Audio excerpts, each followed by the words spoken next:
Oh, are we live? All right, Oh, oh. live in three, two, and you're live. What's up, gamers? I'm BashPrime, and I am playing the titular video game known as Metroid Prime 2 Echoes for the Nintendo GameCube. And fun fact, it's actually officially called Metroid Prime 2 Echoes for the Nintendo GameCube.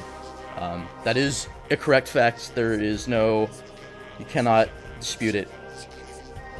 Dragonif, I think you can back me up on this. Oh, by the way, you should probably introduce yourself. Oh, yeah. Hi, I am Dragonif. I used to play this game, but yeah, the Nintendo GameCube part is really important. For those of you that don't know, Draconif is the world record holder of Echoes 100%. I am not the world record holder by a long shot, but I am a god gamer, so we should be expecting some fun times. Hold on a sec. So I'm already delaying this stream more than I should be. Oh, that is the... Okay, that's the right one. Cool. Anyways, I just want to thank Midwest Speedfest again for accepting this run. Echoes 100% is one of my favorite speedrun categories as of late. It's a really, really cool run. But to start off, I actually need to set up my I need to set up my settings for this. And as cool as this UI is, it is like the most non-functional menu I've ever used in a video game. Yeah, And you have to do this every time if you make a new save. So bear with me here. Cool. the important thing is that he's turning off the hint system in the helmet. Very important. Hopefully I turned everything off. I think we're okay. Let me get my life split going here so I can keep track of my stuff.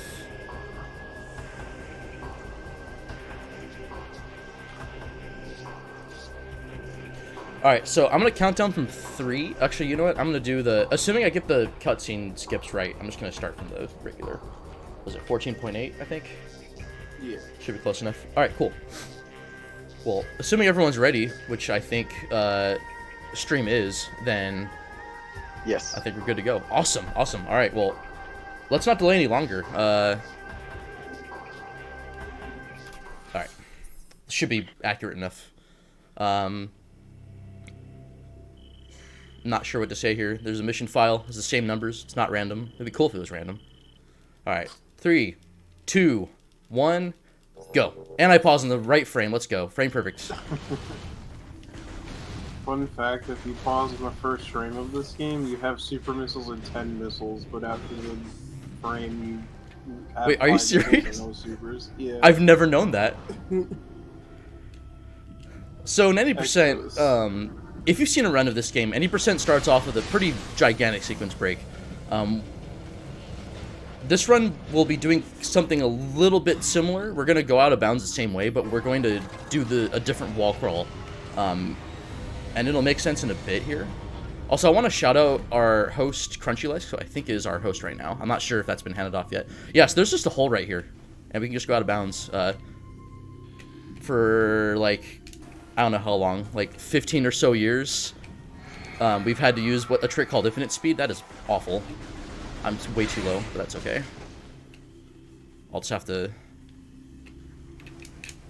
Oh, out of bounds is tricky to explain.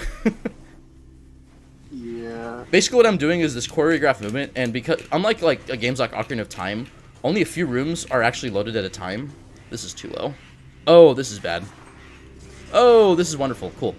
Well, good thing I have that estimate kind of lenient here. This shouldn't take too long to recover.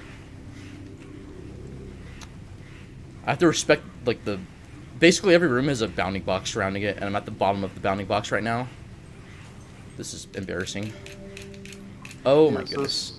Since he fell, he has to wait a little bit before he can jump That back should be up. fine. There we go. Making use of this 10-second time save, but I do want to show it off in the route, so... So what's going to happen here is this room is going to load around me. And it did. So you can't see anything, but... I'm going to make sure that I bombed this correctly. Hold on. This should be the correct spot right here. I think we're okay. I'm actually not sure. Well, we'll find out. Worst comes to worst, I'll just do the dupe method. Where the heck? Oh, I'm in the tunnel. This is starting off amazingly. Yeah, normally I'm out of here like a minute ago. We should be okay. I hit the hill earlier, so. So I just basically, the room was in a state called secretized. It wasn't considered the active room, so that's why even though I could still roll along the floor and there was still collision, the cutscene wasn't active. Basically, I'm abusing this so that I bombed this bomb cover in this tunnel to get a missile expansion earlier. Fun fact, this missile expansion doesn't appear until after I lose my items, so 100% does require me to to view this cutscene and lose the items I have in my inventory. I'm not sure why I'm doing this again. Okay, good, I did get it. So this cover usually has a bombable like plate on it that has to be we have to bomb it with morph ball bombs, but then I lose morph ball bombs afterwards. So if you don't get this, then you have to come back later. It's not a huge time loss. Like I already lost my time save because I fell down, but it's a cool part of the run. The whole reason of going out of bounds is so you could keep the bombs for that tunnel. Yeah. And Drakenov is so good that he has world record without doing that trick. So besides that one out of bounds, so we're back in bounds now. I mean, we've been back in bounds. This is going to be more or less developer route with some cool tricks, like something coming up here. So I'm going to scan most of this, and then I'm doing what's called a slope jump. First try, let's go. I'm going to wait this cutscene out. Samus is actually standing on this crate, and we're just going to be carried to victory here. Otherwise, we have to go around and do this little puzzle with the locks on this door, and it takes a while. We don't like going slow. Even though it looks like it can carry you out of bounds, it can't. There's an invisible wall, to the best of my knowledge. Yeah, there is. And now we're in the main part of Temple Grounds. This is a cool room in 100%, and probably the worst room in 80%, called Temple Assembly Site. I don't know if Drakenov agrees. I'm probably going to say some contentious stuff here. I'd say there's a lot worse than 90%. There's an out of bounds you do early on that's just annoying. Something I'm trying to do, even though it's not going to save any time, is after every cutscene happens, I'm trying to morph frame perfectly because it looks amazing. I figured I would donate a certain amount for every one of these frame perfect morphs I get, and you'll know when I get it. It looks awesome. Samus just sort of glides along the ground.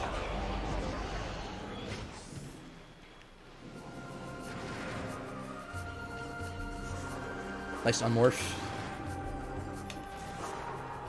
Oh yeah, so I guess I should explain the story a little bit.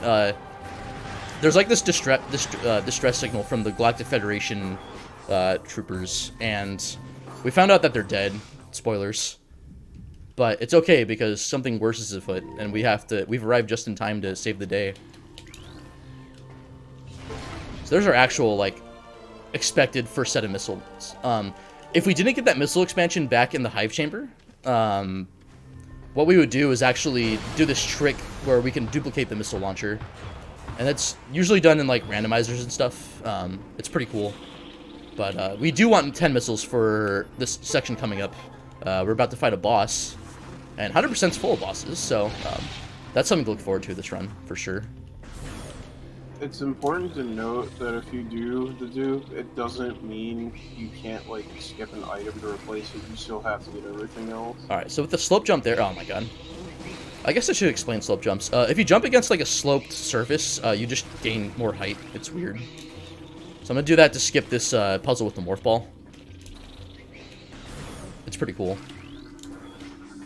The jump to get on that war wasp hive nest is annoying. Yeah, it sucks. At first, but I've somehow found myself to be more consistent at it. There's a save station here that I'm not going to take because I'm not going to die this fight.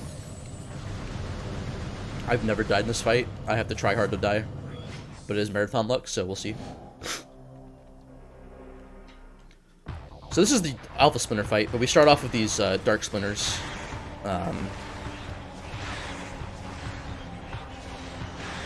This is where those 10 missiles come in handy, and then for the boss coming up. Cool, and I did get the missile drop. So what's neat about 10 missiles is that this game has a much better refill system than Prime 1's. Prime 1's is purely random. There is a bit of a weight to it, but okay, he's just shuffling in place, nice. So after about 4 charge shots, then this phase moves on to where these things are actually called Ing. They're that purple cloud mist thing, and they can possess other creatures. There's a lot going on here, I know. I'm sorry for like explaining things half well as I could be.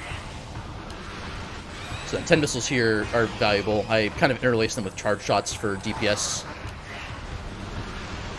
This fight's not great with 5 missiles. I'm keeping 1 missile here for later. Supposedly it saves time, I don't know.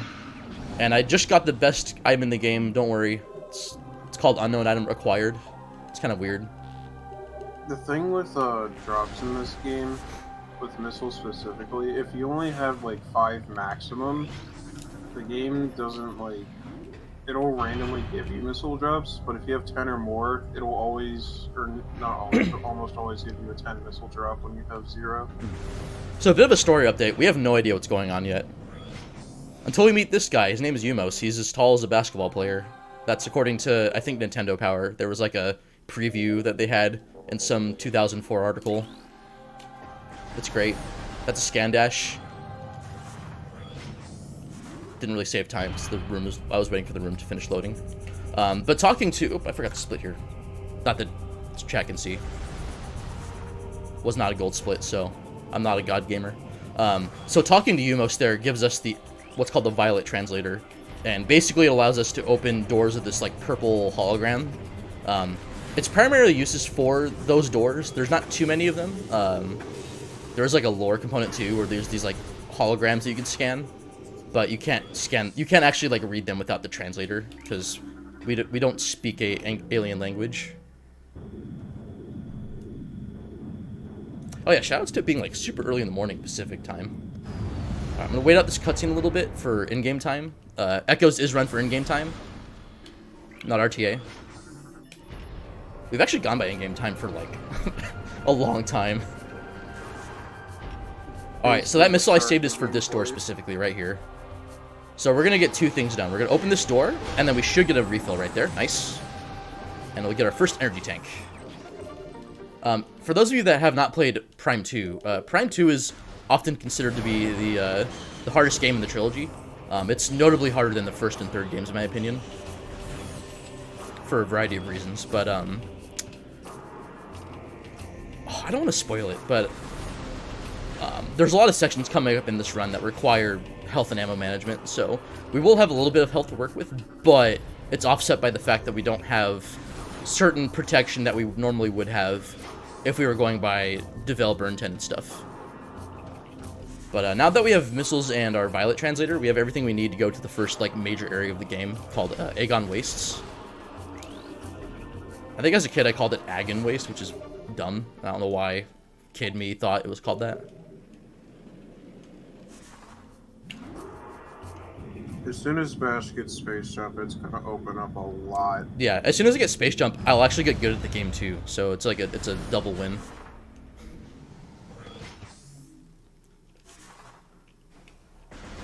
Like 100% does start off a little bit neutered. Well, I guess to compare with any percent you start off with like a bunch of items like Space Jump, Boost Ball, even Spider Ball, even though the game doesn't tell you that. Morph Ball Bombs, 5 missiles. I believe that's everything. You don't actually lose any of those because that out of bounds I did at the beginning, you can use that to skip the cutscene. You just go in a different direction. And so you just have those items for the entirety of the run. I'm going to go for a scan dash here. And I did not fail it. That's good. It's like dumb time loss if I failed it. Where's the thing here? There we go. Doing another slope jump here to gain height, and I'm failing miserably. There we go. Third tries the charm. Yeah, the game doesn't tell you you have Spider Wall, but it tells you you've lost Grapple Beam and Power Bombs, even though you didn't have those. It's the lore, so we'll just believe it. Alright, so there's a space pirate fight happening here. In randomizer, normally we kill the pirates because we want to go to this one room that I'm about to pass by. Also, believe it or not, falling down here loses a lot of time. And so hopefully that doesn't happen. Okay, so far so good. Good. Kill him for safety, I guess. I don't know why. And no space jump movement is very punishing. If you Yeah. make mistakes, We're past like the especially worst of starting. it, but there's still a little bit left that I'm gonna probably safety save for, because I'm a little scared. There's a boss coming up, and then also getting to the boss is a little bit scary. Oh yeah, this is the alpha sandworm. There were some sandworms earlier that we passed by, but we'll see them again.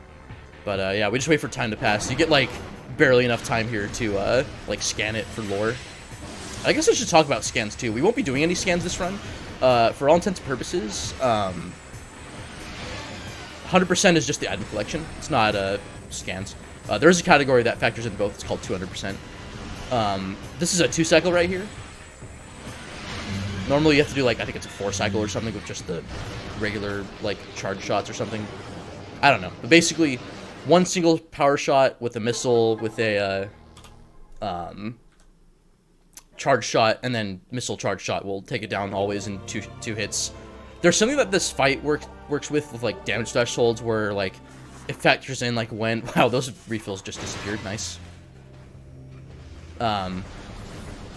You have to damage it in a certain way, otherwise it sort of caps the amount of damage you can do per cycle. So doing that guarantees we kill it in 2 cycles. So Yeah, yeah, pretty fast fight. The uncharged power shot ensures that he goes like over half of his health. Yeah, and bombs are extremely important for this part of the run. We can actually jump higher with them thanks to what's called double bomb jumps. Some of those are intended in game. We're taking a detour here to get the Amber Translator, so that's again one of those like little things that lets you scan doors and stuff with this time with orange holograms. And then we're gonna make our way back to the beginning of Aegon Wastes. So we do have time for a donation or two. I know it's been like really hectic for 15 minutes, so thank you for your patience, staff. Oh, hey, no worries. But we do, in fact, have a donation here. We have $5 from Eye of Newt.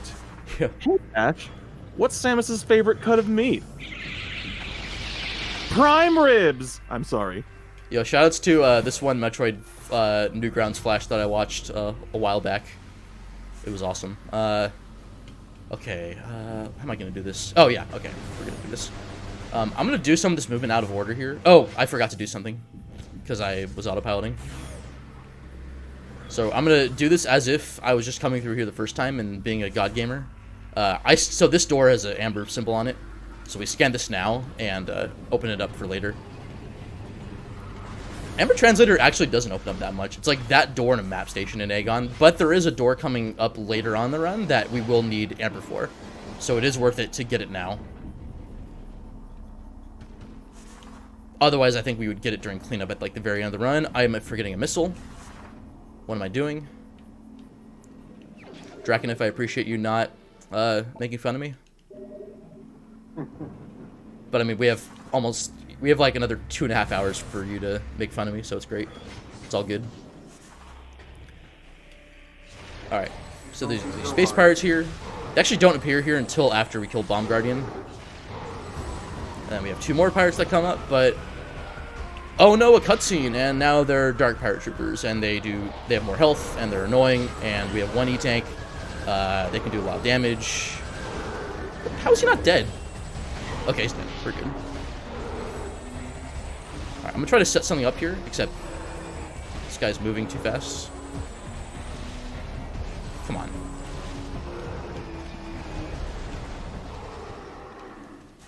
Oh, that might be too late. Oh, okay, so what I was trying to do was, basically I get frozen in place during the cutscene. Also paused for RNG manipulation. Don't worry about it. And then basically that would put me in the bomb slot as soon as the cutscene ended, but I'm so good that I missed it. So this is a cool little puzzle skip here. Normally you're supposed to like traverse these platforms and go into these morph tunnels, but we can just skip that. And all the game cares about is the last one gets bombed. And that opens up the portal to the Dark World, Dark Aegon Wastes, Dark Aether. Trying to mash here. No frame perfect morph. You can skip the first one as well, but it's just dumb. Yeah. If you have space jump, you could just jump straight to the third one. It's great, but we don't have it yet, so. So I'm gonna do some movement for safety. I'm gonna go take a safety save when I usually wouldn't, because I have 1 E-tank, and if I mean, I do have 1 E-tank, but if I fail this jump, we're in kind of dire straits, so I'd rather not do anything. Plus, it gives us an opportunity to know that Dark Aether's atmosphere is dangerous. Some safe zones must be shot to function, such as this one. But energized safe zones don't last forever, so it's all good. Now that we know that, we know how to traverse Dark Aether. So basically, it's like Dark World and Link to the Past, except the oxygen kills you. We're taking lots of damage here. Bash, you're going the wrong way. I know. Don't worry about it. It's all good. I have, like, no missiles. That's not good.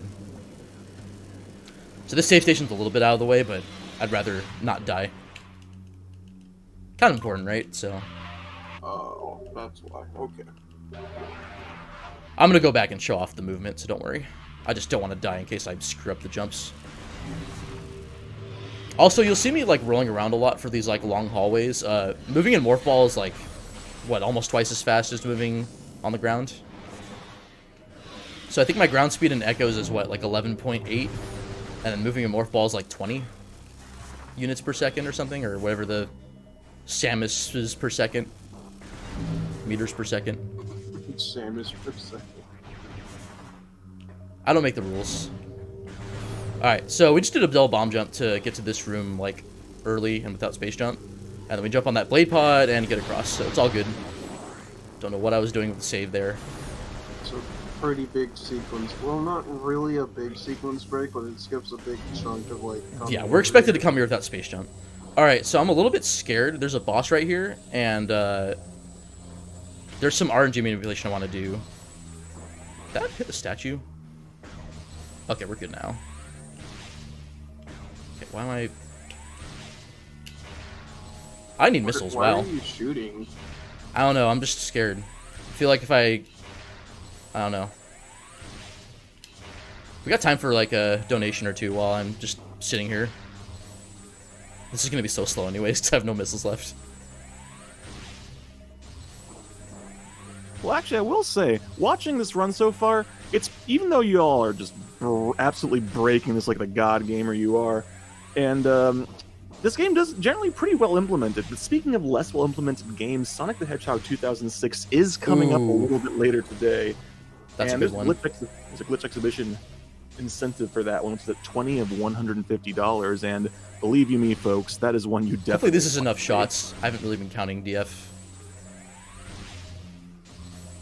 What do you think? Have I been scared enough? Yeah, probably. Alright, well, we'll figure it out. We'll make do. Alright, so what actually happened here was that, Jump Guardian's hitbox is always in front of the statue. Perfect, that's actually really good. Except for when he does that. And so what I was doing was I was shooting Jump Guardian while it was still invisible. And it's faster to do that. Nice missiles. That's actually really good. Wow.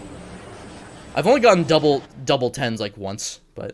So that's Jump Guardian, and now we have Space Jump Boots. It's all good.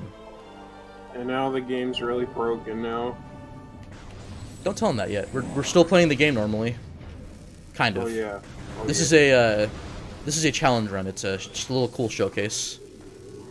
We're gonna go to the petting zoo and look at the big sandworm now. You mean the small one? Well, I Yeah, guess the they're all small big. sandworm. There's big sandworm and there's bigger sandworm. Nice. So normally here's when I would hit that bomb slot. Nice. I didn't even hit the energized safe zone. We can hit it later though. It's fine.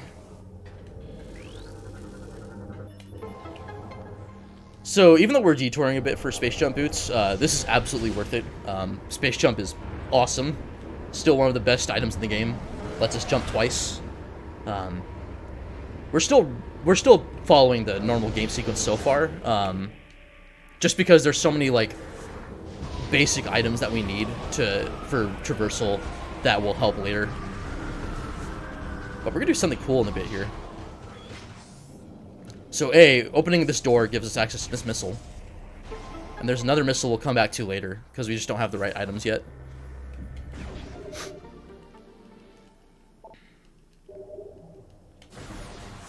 And then we're gonna head back. I'm gonna safety save again. Not that I need to, but I don't have enough health. Well, I don't have much health in case I screw up. Coming up to the sandworm exhibit here.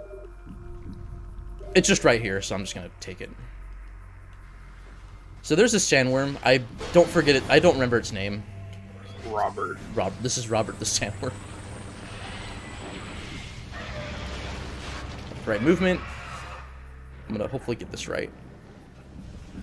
I don't know if you want to explain, DF. This camera sucks. So That should be okay.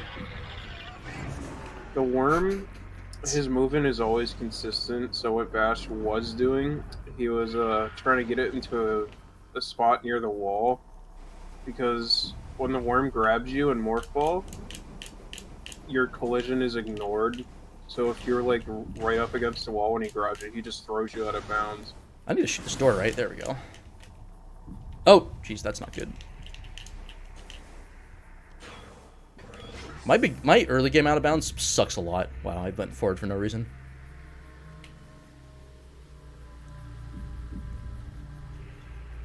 If you like that sandworm thing, you'll see it again in a bit. Where the heck am I? Oh, I was on the door. We're not done seeing Robert. Oh crap! This is not good. I hate this.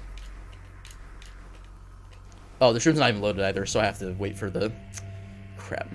We got time for a donation or two, I think, or one donation. Any plugs, Crunchy? Oh yeah, absolutely. It's a pretty good time to let everyone out there know about an incredible opportunity, because we have Lena's Inception coming up a little bit later, and we have 2 bid wars for Lena's name and the seed name, and both of them at the moment have nothing there. So if you donate at all, you're already in the lead for either of those. What an opportunity!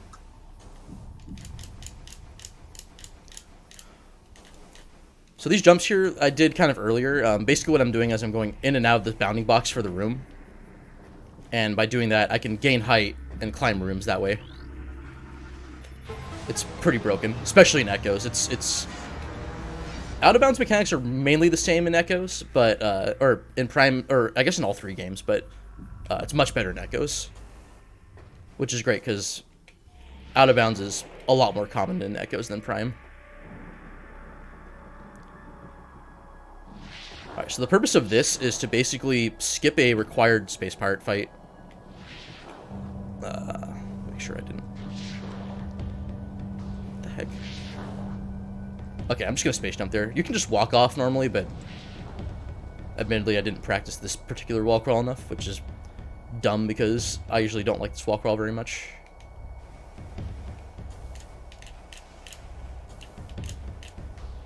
Meanwhile, DF would be like, oh, nice transition. Okay, sure.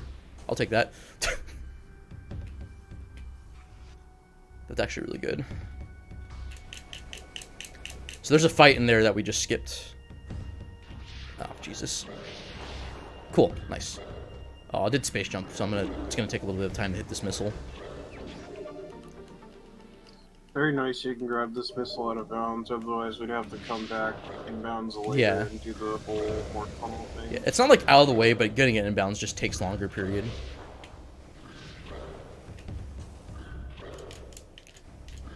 This also isn't 90%, so... Okay, that's good. I'm holding RDF. No, don't hold our Bash. Yeah, holding R there crashes the game for some reason, for like that specific load. I don't know why. Echoes. It's Metroid Prime 2 Basically- Echoes to the GameCube. If we don't know the answer for something in this game, we just say Echoes, because Echoes is dumb. Alright, and we're at the end of the out of bounds here. We're just going to stand right here, and now we're in the Dark Beam room. If I actually touch Dark Beam. Cool. We got it. Oh goodness, we're quite a bit behind. Still very much like in within estimate pace, but I'm playing like garbage right now, so I do apologize. So Dark Samus is there, but we're a little scared. So to plagiarize Drakenif, I am scared. I don't want to fight her yet. And she's a little bit upset, so she's coming down, blocks these doors. It's okay. We have Dark Beam. Just wanted some company.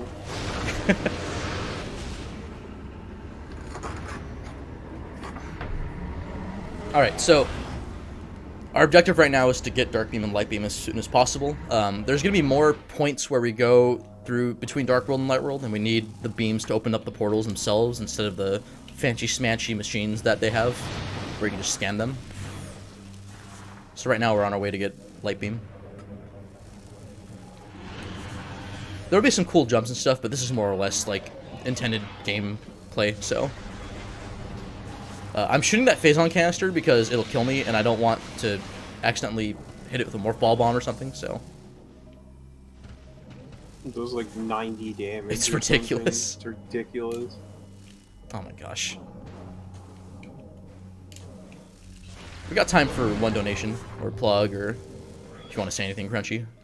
I do want to include you, Crunchy, so... Because you are awesome. Oh gosh, you're making me blush. But no, we do have a donation, $5 from either Nevik Link or Nevi Clink. I'm sorry if I got that wrong. It's just there's so many ways you can say it, but they say sandworms, Dune, the spice must flow for able gamers. What I did was intended. So we actually do normally take that save earlier for the health refill, and also it's an in-game time save. We basically do it while the next room is loading, but because I'm scared, we just save there anyways. Cool, this is a good cycle.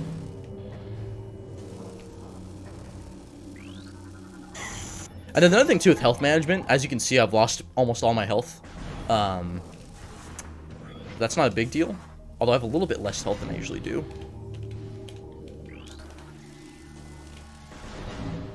It's more or less intentional to be at low health. Yeah, basically what'll happen is, the less health or ammo you have... Actually, you know what? I'm gonna probably pick up a refill now, because I'm low. I'd rather not wait.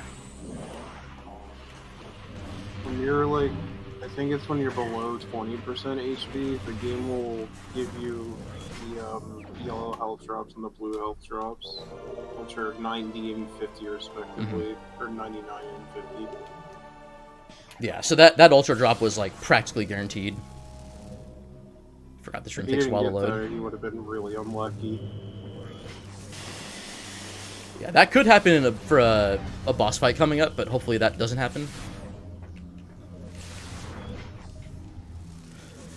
But that's okay, because, you know, we do have everything we need to defeat the... Basically, every, like, main area has a main, like, guardian boss. So for Aegon Wastes, that boss is a set of sandworms called a Morbus. And they possess the... Why am I feeling this dash? There we go. We'll be coming back to that key later, just don't need it. No, right we're gonna now. go fight Morbus right now. Although, I should have probably gone back for that Aegon key, now that I mention it. So every guardian boss has a whatchamacallit, there's a gate that you need 3 keys to open. It's like the boss key almost, but there's 3 of them. So it's not the same thing. And then you can fight the boss, but I missed one of the keys. But hopefully it's okay. If you've played Twilight Princess, it's like the Gorn Mines boss key where you have to build it. Oh, that's a good analogy, actually, yeah.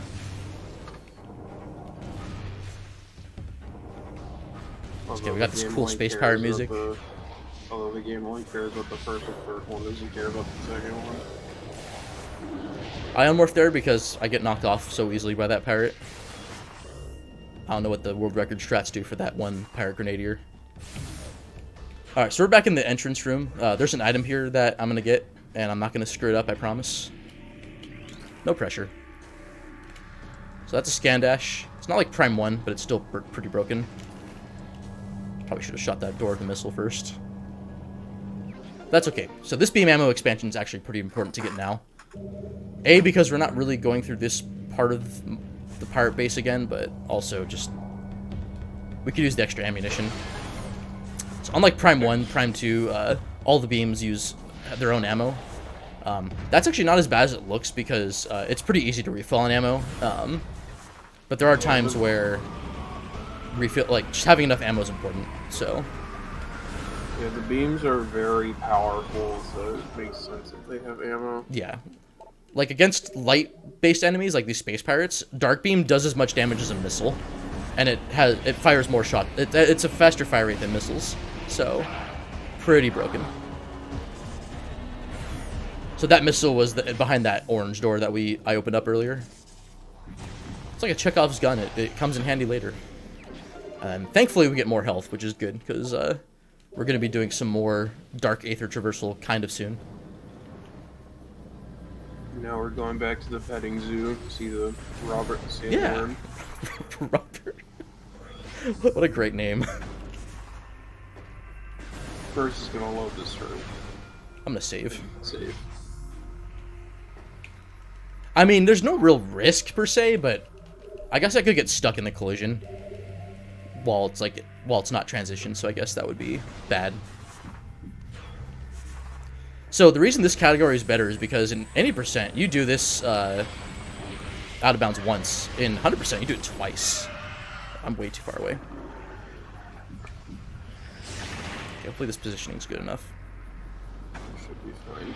Oh, that looks sketchy. That's okay, we made it. You kind of want the worm parallel. Sorry, Robert. You want Robert parallel with the wall.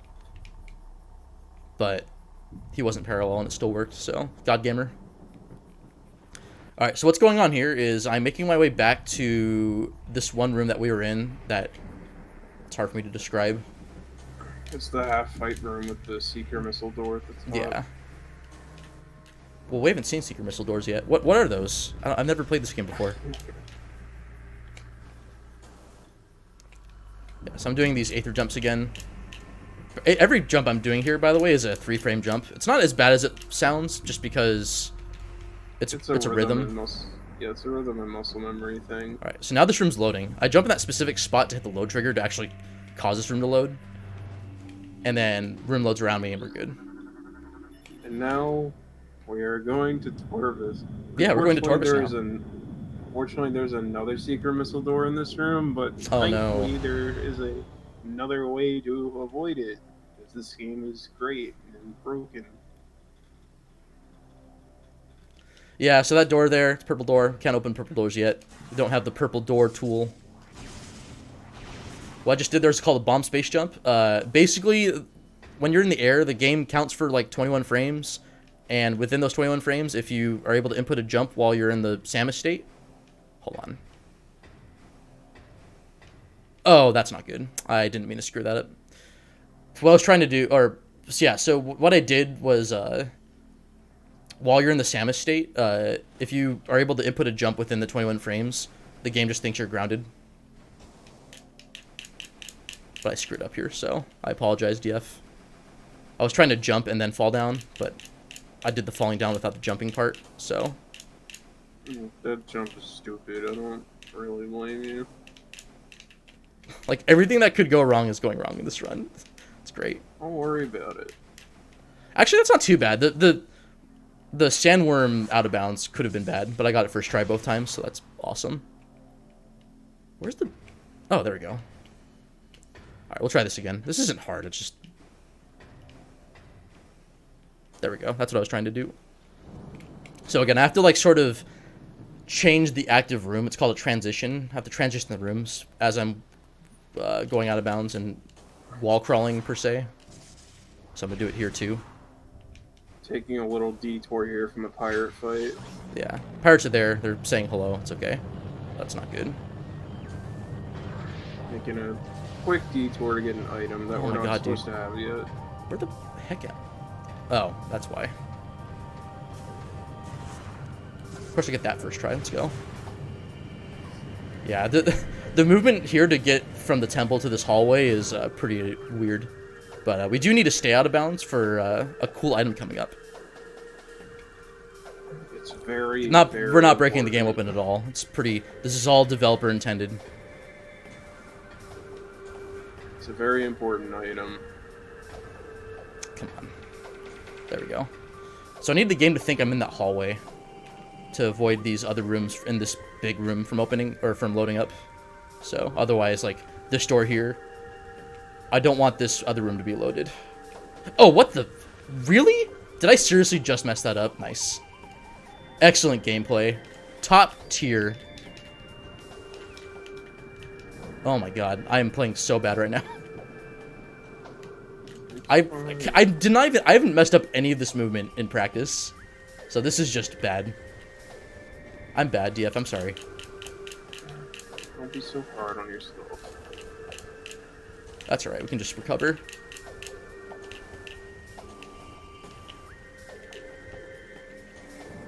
Alright, so I wanted to jump on that door, and then from here, right. So we're going to jump on this tree branch, and on this specific spot here, we're going to morph and get a power bomb expansion. That power bomb is very, very, very important. Yes. It's to break the game even more than we already are. Unfortunately, there's no other power bombs we can get, so this one kind of takes a while. Well, there's but Temple it's well Assembly worth Site, it. but we don't talk about Temple Assembly Site. That one's too far out of the way. Yeah. And any percent, there's a power bomb we get super early, but we want to get it super early for game-breaking purposes. Unfortunately, since we lose Space Jump, we can't get that one. So by being in this hallway, we can reload the Torvus Temple room. And by doing that, we can start the fight. We're back in bounds, it's all good. This is just normal, this is natural gameplay. I'm gonna shoot a Dark Beam shot at that pirate, and then that's gonna... Oh, it didn't extend to that flying pirate. I shot too late, I think. Or early. That's okay. Could have gone better, but that's fine. And I got to just show how powerful Dark Beam is. 2 regular shots kill it. So these shots do 30 damage. Uncharged power shots do 2. So Dark Beam is not broken at all. And Light Beam is not broken either. Yeah, Light Beam has the strongest base damage in the game. It's kind of ridiculous. Yeah. I'm pretty sure a charge has like 100 or something. Yeah, it's like supposed to be like the Plasma Beam in damage-wise from Prime 1. Take a quick coffee break. Annihilator's even more costly. So with Super Missiles, I brought up Scan Visor there to skip the cooldown. This cooldown's like normally 1.5 seconds. So I cut it down to 0.5 seconds. Speed. Fast. And hey, we're in this room in Torvus. We're going to talk to our boy Avok for a second, and he's going to give us the green translator, Emerald translator. Let's us read green language. I think. I'm pretty sure I'm correct.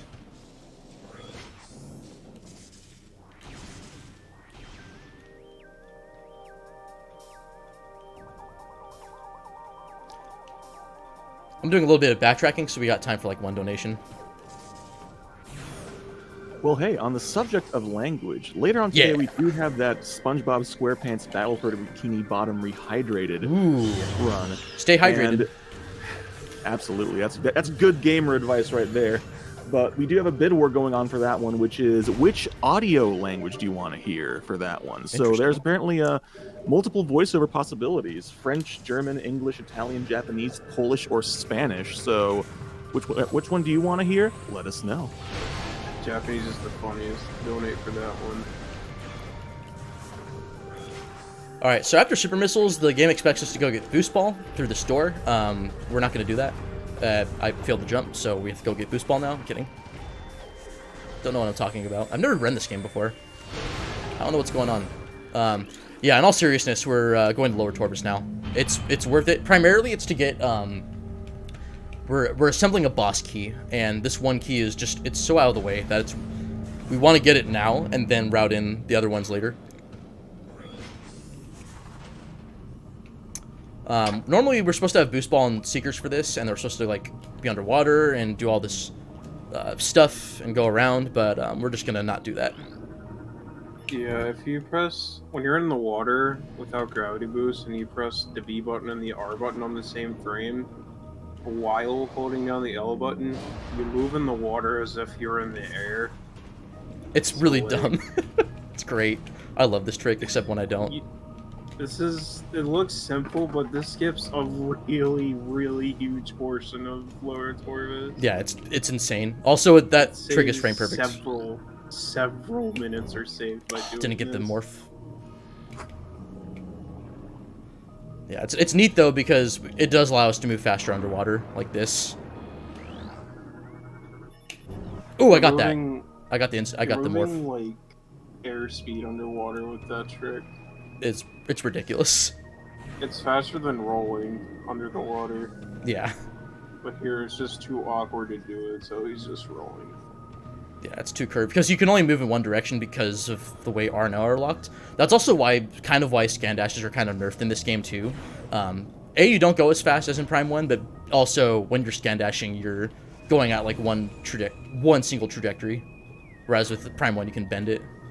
Wow, I'm getting my underwater dashes today. That's awesome. Yeah, we just got gravity boost. So all this is going to be worth it, hopefully. There is this guy coming up who's going to be a bit of a problem, but a very difficult boss fight. I'm also going to morph now so I don't screw this up. Because I have accidentally gone air underwater without trying to. So this is our boy Alpha Blog. He is a monster. This could be bad. He does a lot of damage. He does like 30 damage. Oh, Jesus. Alright, I'm just gonna play it safe here. Oh, nice. Just knock me off. That's fine. Ugh! I'm scared.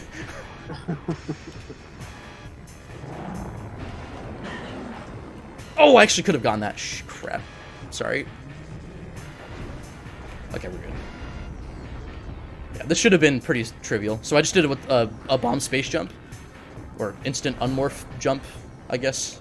So again, I'm abusing the in-game timer to be able to start my grounded jump while in the air, and then combined with the gravity boost, which gives you a third jump underwater, you can just skip the fight. That's great.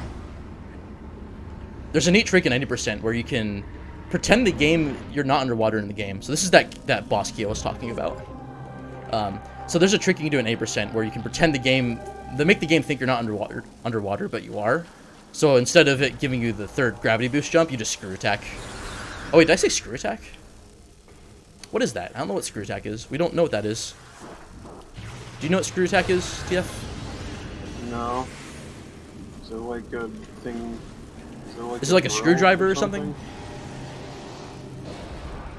Alright, I'm gonna safety save here. Not that it's...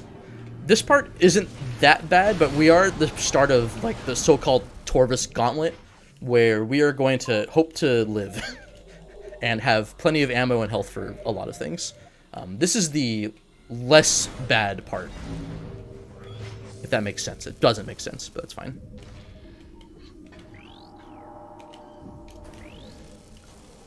Good, got that. That dash saves like a second, and then you lose like 15 if you don't get it.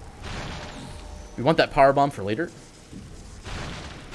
And by later, I mean like in, I don't know how much time. Couple seconds. Oh, we actually have a lot of health here. But hey, we're gonna come up to our buddy Grapple Guardian. So this is the start of like this segment where it's just a boss gauntlet. We fight like several bosses. Some of them are just a quote-unquote fight. He scans Grapple Guardian so he can lock onto the item. Pretty sure you have to do that to really damage him. Yeah, it's weird. There's like 2 bosses in this whole game where it has you do that, and then nothing else has you do it. It's not required for the other one, but it's just convenient. Some of my light beam shot must have bounced off, because that third shot should have done it. Should have knocked off the tail. I'm blowing this up with the power bomb now, while I'm waiting for him to sort of just shake it off. Shout out to Taylor Swift. Okay, good. We want him to... Can you please hit him? And he's dead. Good fight. Could have been a little faster, but that's fine. And we got a power bomb. Nice. Getting another power bomb refill is important because we can only get one right now, or we can only hold one power bomb right now. So there's another power bomb rubble that we have to destroy in a bit. If we didn't get it, we would have to go out of our way and go back up to like that previous hallway room up there with the purple thingies and blow them up and hope to get a power bomb refill and not get one, then die because we lost too much health. It's bad. You lose like, Yeah, I don't know, 30 seconds. It loses like 20 seconds. It's a lot. And then we could take a little detour here because there's a missile here. It's faster just to get it now. We're not going to be at any point where it's going to be worth getting later. We're never coming back to this area again. Wait, what? What are you talking about? What do you mean? I like this area. Lower Torbus has like the cool music from Super Metroid. What do you mean? Super Metroid stole it from Metroid Prime 2? I don't know what you're talking about. Wait, what was that, DF? Super Metroid stole it from this game, didn't you know?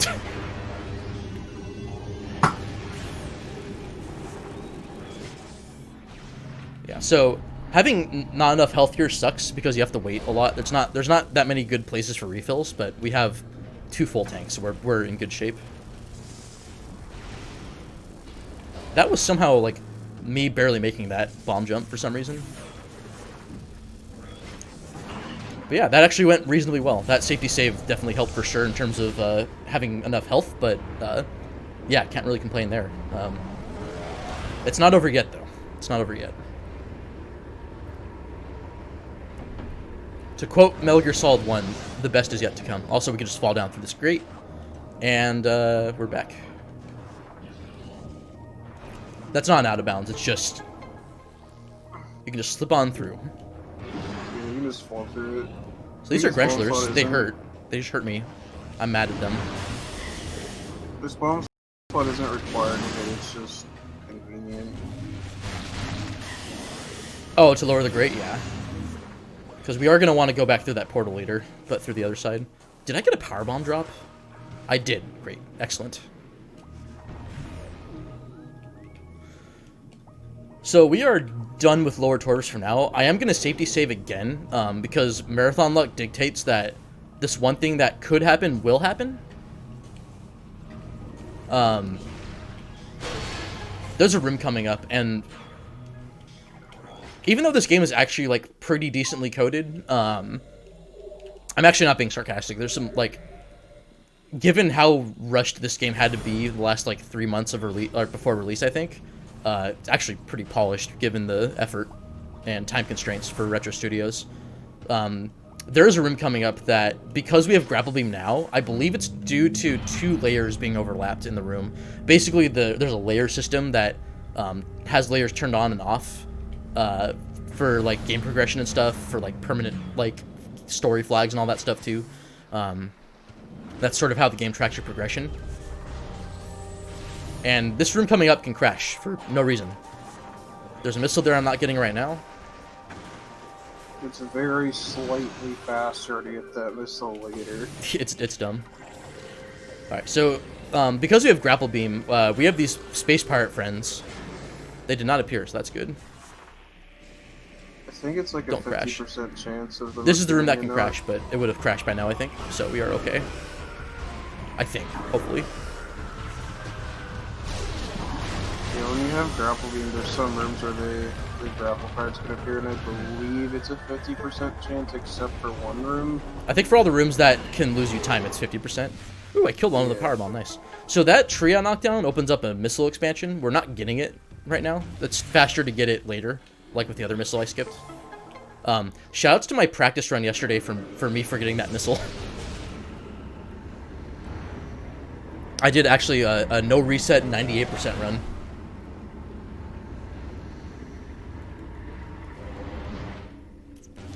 Alright, so here's the other part of the gauntlet, and I also should have stayed in the force field.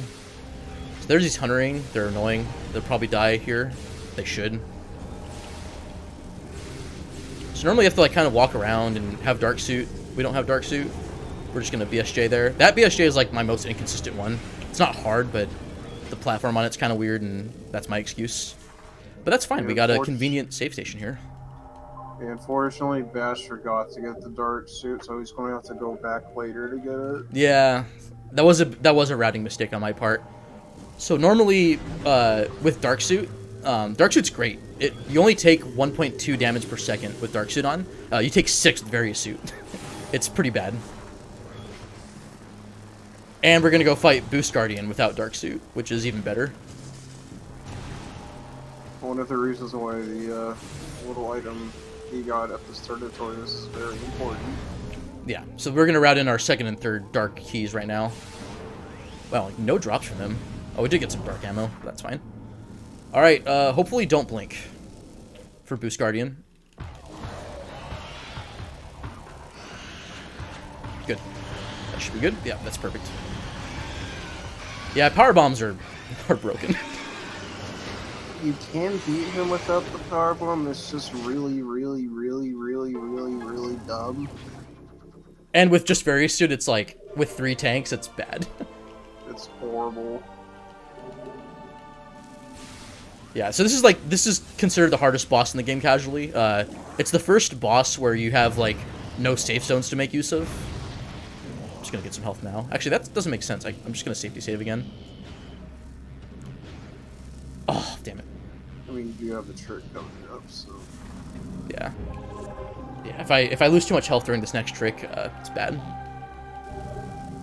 I have to fight Boost Guardian again. I don't want to do that. So we're just gonna save again. Yeah, it's kind of annoying how often I safety save here for, like, no reset runs, but it's so important. This is, like, the most dangerous part of the run for sure. Like, there's one room in particular that's just, like, you need to have enough health to go through it.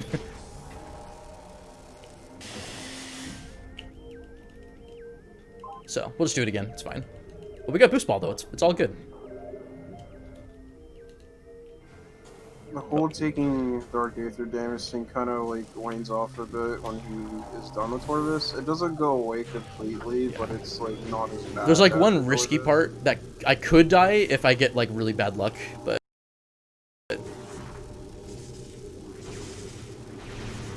Okay, first try BSJ, that's good. Hello, there we go. Yeah, it's slower to go through, the Light World and take the Boost Ball spinner and do all that good stuff. Alright, hopefully we don't get pirates here. And of course we get pirates. Alright. So that one's gonna die. This one spawns what? Or he's gonna go here, maybe? Nope, he went the other way. Shoot. He got oh, nice. That's okay. So again, that's a 50% chance of happening. My PB has, like, I think 6 out of 6 spawns, which is bad, so... Oh, that's gross. So that was, like, the first of 6. It's not nearly as bad in this part of Torvis, but we are going to come back later, and those Dark Pirate Commandos are going to be a nuisance if they come and spawn, so... So that room I just went through is really bad if you have, like, little to no health. And there's the 3rd Dark Temple key. So actually this went pretty well. I mean, I did play it safe, but so far this Torvis has actually been pretty okay. Like, once we got back in bounds, it's just been fast, which I'll take. So now we have everything we need. Oh, go ahead. Now we're gonna fight Chica without the Seeker missile upgrade. You can't beat him with Seekers, though.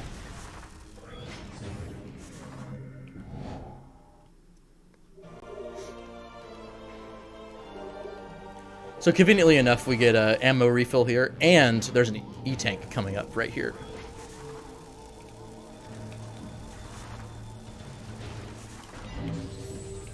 So running a little low on health, but we're past the most dangerous part of the run.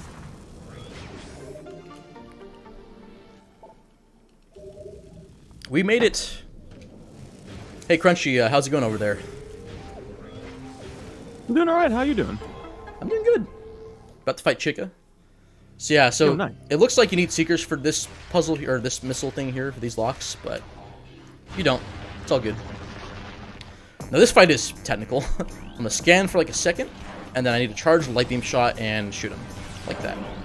And then this is the other boss that I won't be able to lock onto without, what should I call it? All right, it's either gonna do the, okay, I'm gonna miss this cycle here. So either it could have just went back into its, like, circle around the platform mode, or it would have done the dive, and it did the dive, so...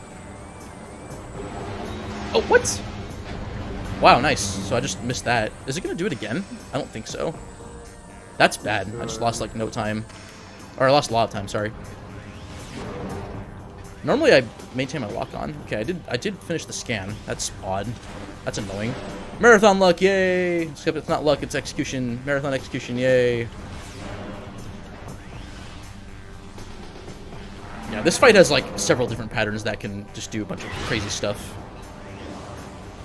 Alright, now that I've done enough damage, it's going to do this instead, where it approaches the stage, tries to ensnare me with its tongue, and then I just spam shot it Dark Beam and Light Beam. And then for DPS, I'm going to interlace missile shots with 2 Dark Beam shots. I don't know if there's more you can weigh in on for this fight. It's annoying. it's a very complicated fight. So Chica isn't like weak to any beam, or this phase of Chica is not weak to any beam in particular. So when he's swimming around like this, you just kind of use Light Beam because it has the sharpest. Does the most neutral damage. Okay, this should be a coming forward. Yes. But when you need to shoot him when he's going near the water, use Dark Beam because it has a higher DPS. I believe the Dark Beam shot is like 12 damage. It's pretty close to a missile.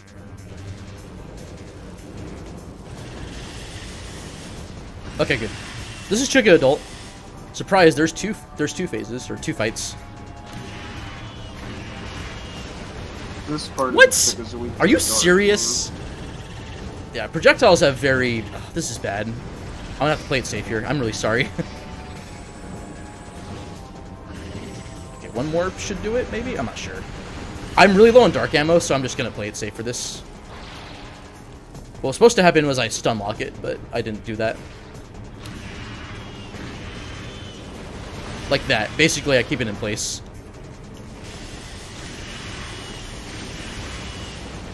There we go. Nice. That was a good recovery. So ideally, I would have done that for all 4 of its wings, and then, or yeah, all 4 of its wings, and then go to this phase immediately. So good recovery. Could have gone worse. I am pretty low on dark ammo. I have okay light ammo, but I'm running low, so I'm gonna take some time for it to for Chica to spawn its children, and then I'm gonna go kill its children. I'm pretty heartless actually. It's pretty crazy. So I'm gonna get some dark ammo this way and some light ammo, and then thankfully Chica's nice enough to just sit there.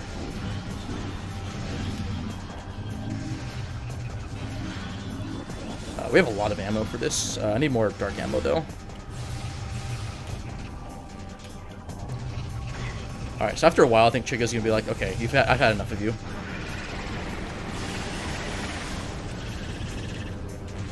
That hit him? Yes, nice.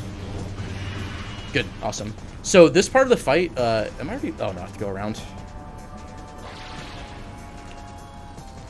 So we do... So now it's the light phase again. Except this time I have to do a fully charged dark shot and a single dark shot. Like that. So the only unfortunate part of this is we can still stun lock, but we have to travel around the room. Because it keeps facing forward every time. That's not good. Oh, come on. No! Chica, please. There we go. Good.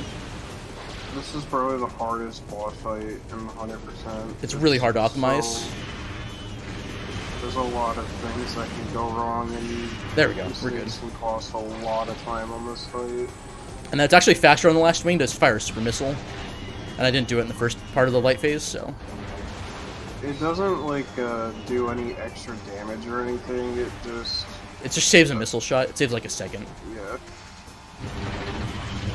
Thankfully, the dark Chica phases are easier, and then because it's I think it's technically dark affiliated, light beam does more damage. I think, or it's just I don't know. I don't know how all the specifics go, but for all intents and purposes, that was actually a pretty decent Chica fight. So I'll take it. Like we got all the cool optimizations in. A little bit of execution mistakes, but that went really well. You can lose a lot of time to Chica, both the larva and the adult. But more so the adult than the larva. And hey, we saved Torvis, right? Yeah.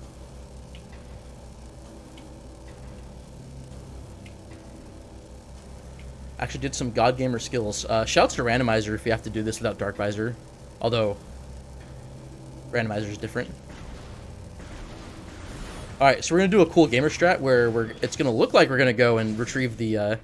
So what we're supposed to do in this game is, like, recover the planetary energy from the Dark World to the Light World, because we're trying to basically commit genocide on the Ing and save the Luminoth, who are supposedly the good guys. We don't know that for sure. We just kind of rolled the punches. We're not gonna go get the energy. Torvis is fine. It doesn't need help. We're all good.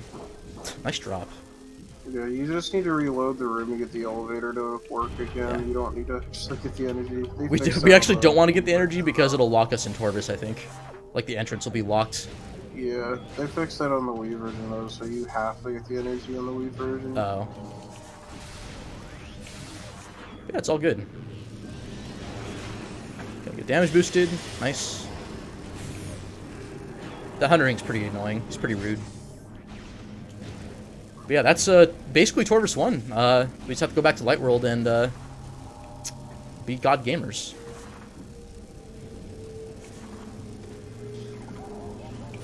So there's also a missile right here that's kind of out of the way, so technically it's out of the way. I don't know. This game's so broken that like out of the way in casual terms is like not the same meaning in a speedrun. It's pretty much on the way because going out of bounds here is faster. Wait, what? What do you mean? Wait, what do you mean there's like a hole in this wall here and if we just jump through it, which I did not do, but... Yeah, you can just kind of jump through the wall There's a here. hole there. It's great. What do you mean dead end? It's more so for routing purposes to get this missile. Like, it's just faster to come this way. Okay, this should be fine. Oh, that's not good. I didn't get in the room. Okay, that's fine. It's not the biggest deal. It's just annoying. How am I gonna do this? Well, I was trying to get this room to load around me, but I was too far to the left, I think. How am I gonna do this? If I just jump up and gravity boost up or something, or?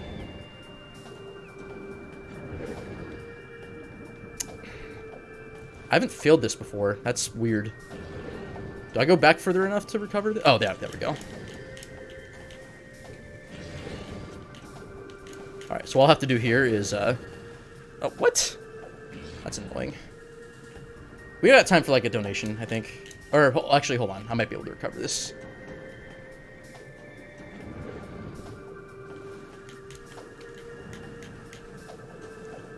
Where am I?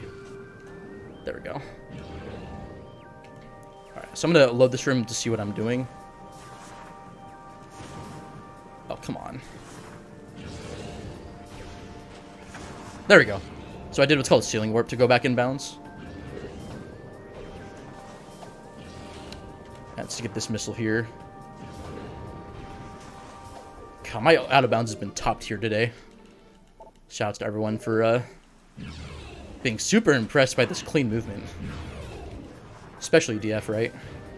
Don't be so hard on yourself. I mean, at least I'm not, like, soft locking. But, yeah, so we basically detour for that missile when you go back inbounds, and then this missile right here.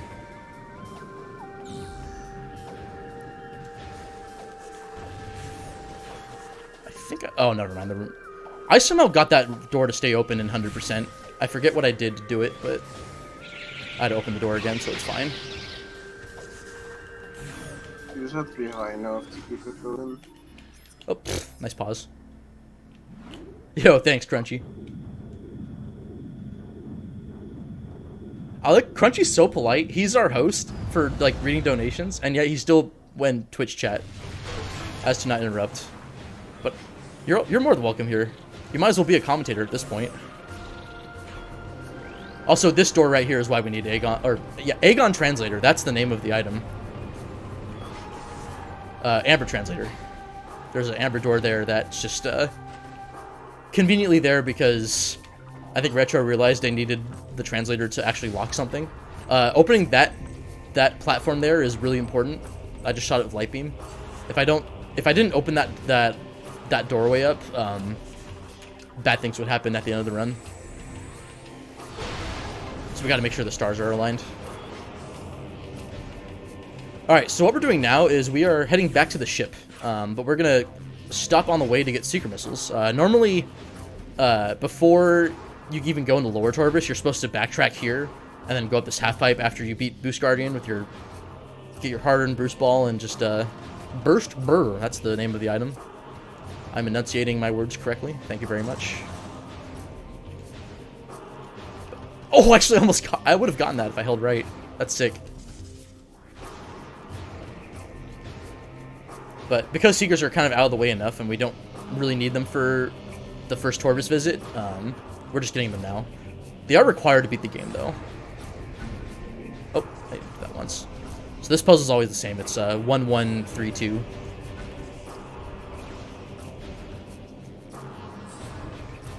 Yeah, right now it's just developer-intended gameplay, so... Got a donation, Crunchy.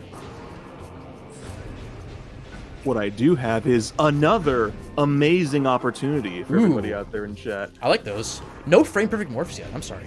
Keep going, Crunchy. No worries, no worries. That's something. Speaking of likes, do you like Pac-Man, Bash? You know, I actually haven't played the games enough. I know there's like stuff like Championship Edition that's pretty good, but you know what? I'm talking too much. Yes, I do like Pac-Man. Yeah, well, incidentally, Pac-Man Championship Edition DX is an excellent game. I played it and enjoyed it a lot when I got it, but we actually do have a run of that coming up later. Yo, and that's here's sick. the amazing opportunity. You get to... There are multiple skins you can pick to choose how the game looks. Ooh. And we have a bid war going on for which one we're going to get to see. And right now, they're all tied at 0. So if you want to see either Classic, Default, Dig Dug, or Rally X, your donation can put that one into the lead, unquestionably, right now. And that's an amazing opportunity. I'm going to interject real quick to say, hey everyone, I'm BashPrime. I'm joined by Draconif. This is Metroid Prime 100%. The game starts off by going into this room here, the Hive Chambers.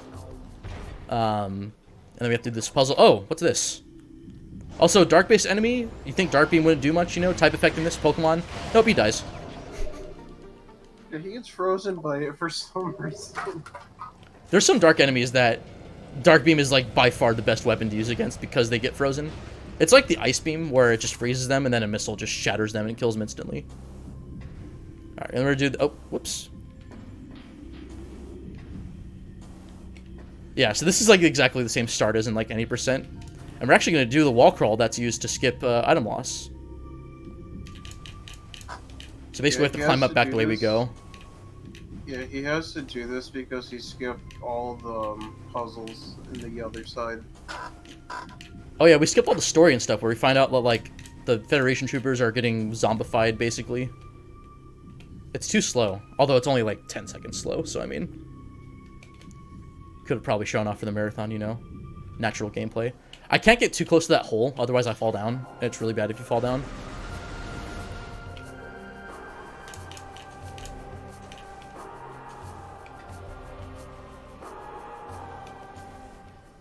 Alright, hopefully this goes well. So what I'm going to do here is do another ceiling warp. That's not good. Bruh. Oh, you know what? I'm too far in front of the door, I think. There we go. Perfect. I'll go back to the door, and we're good. So it's actually faster to do that because we got that other missile. It saves us from having to traverse through the whole room again. Can I please jump up here? Thank you.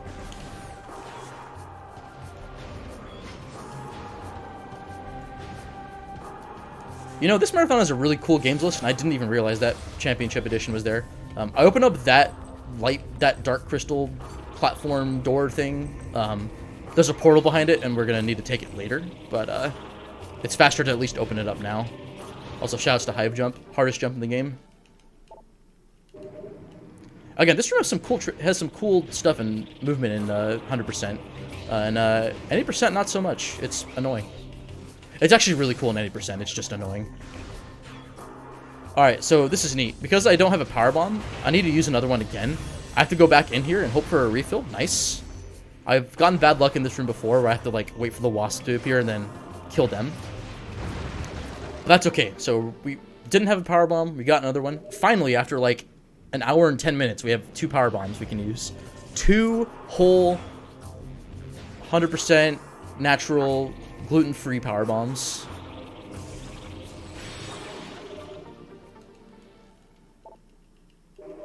And yeah, so there's just some items we're getting here on the way. We're going to Sanctuary in an hour.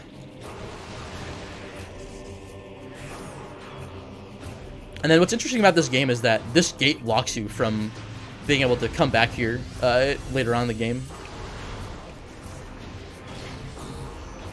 Although you would actually be expected. Why did I stand? Why did I morph? That's weird. Fun fact: this emerald gate's actually a violet gate, even though it looks like it's a green gate. It's not. These turrets are terrible. Yeah, I'm not scanning Hin Semper. I'm sorry. So those turrets are really scary. They do like 20 damage per shot, but they're turrets. They can only aim so fast. But those ones are like just souped up. And yeah, we're in Sanctuary. We have everything we need to enter Sanctuary now, so I am taking so much damage here, it's ridiculous. That's okay. I feel like I had a train of thought that I lost when I was coming here, so I do apologize. But yeah, Sanctuary has some cool stuff in it, like this space pirate fight, these commandos. That, nice. That was RNG manipulation, it's okay. I'll do this power bomb. Did I get it? Hopefully I did. Okay, so this is actually really good. If there's these 2 pirates remaining, then that means that all the other ones got killed. That could have gone better, but that could have gone worse too.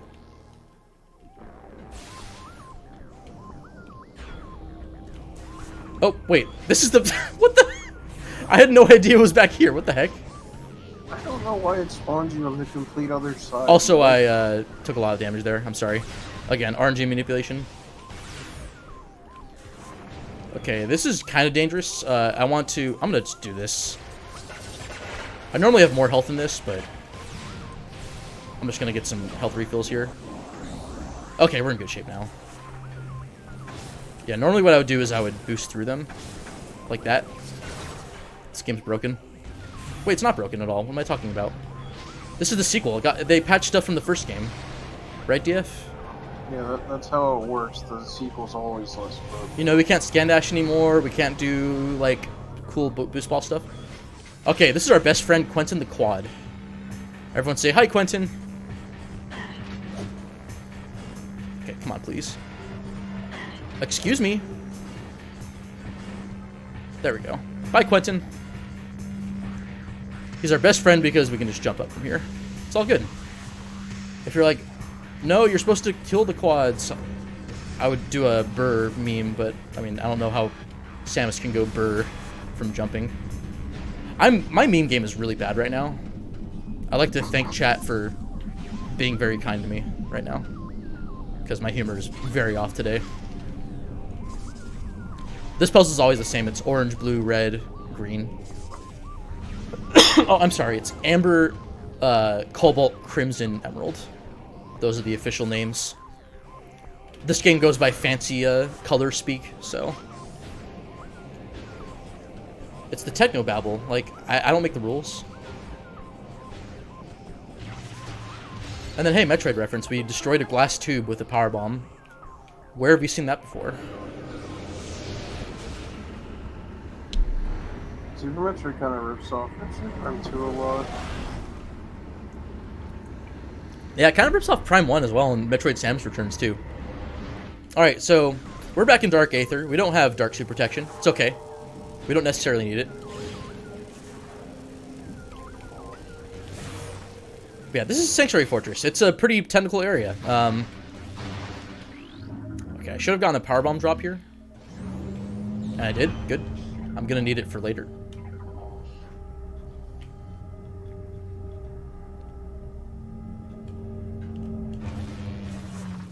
Alright, so because we don't have Spider Ball, we have to go into Dark World now.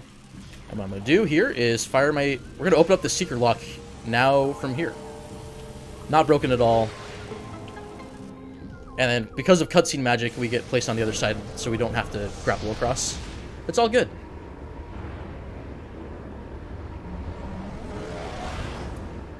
I don't know why, but this portal in particular, like, it takes forever for the cutscene to, like, appear. It's weird. Also, energy low. I'm a little scared, DF. Oh no. Yeah, we're actually in good shape now. We're gonna get an E-tank soon. Although if I fail this jump coming up, then I may have to go back and save, or at least get some refills from the mech clops, not the triclops. They're mechs now.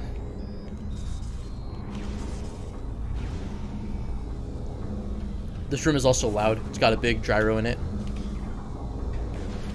Alright, this puzzle is also the same. We just do that. We win.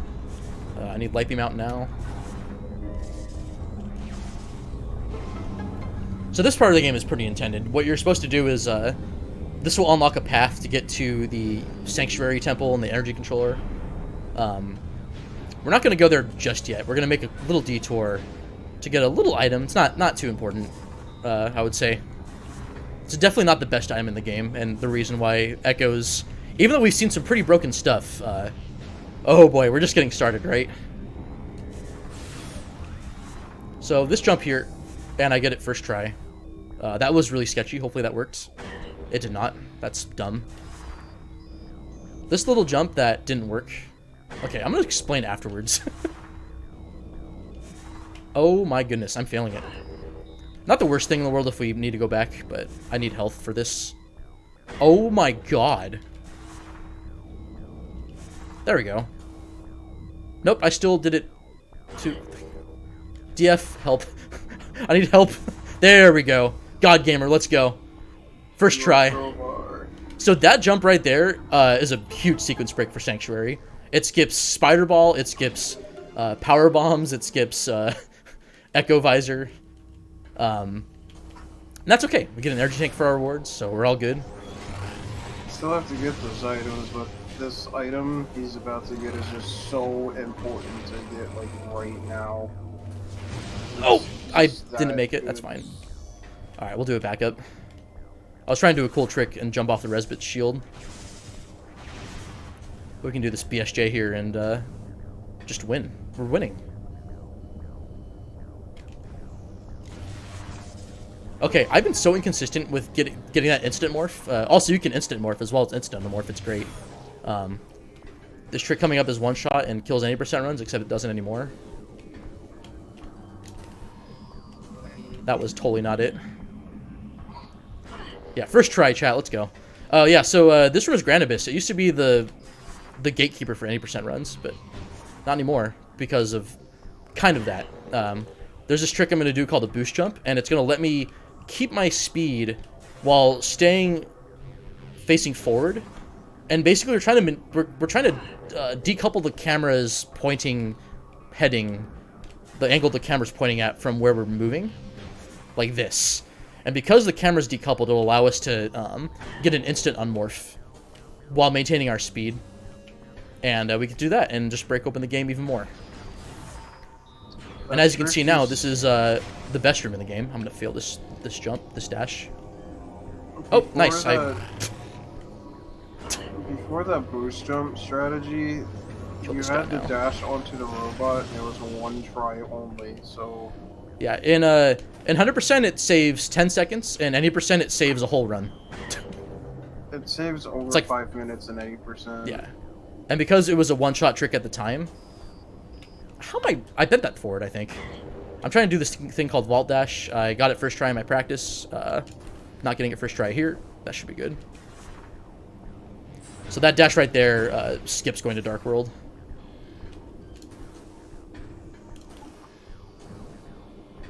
We actually have everything we need to get Screw Attack. Like, once we get to this room, we have Grapple Beam and stuff, but it's slower.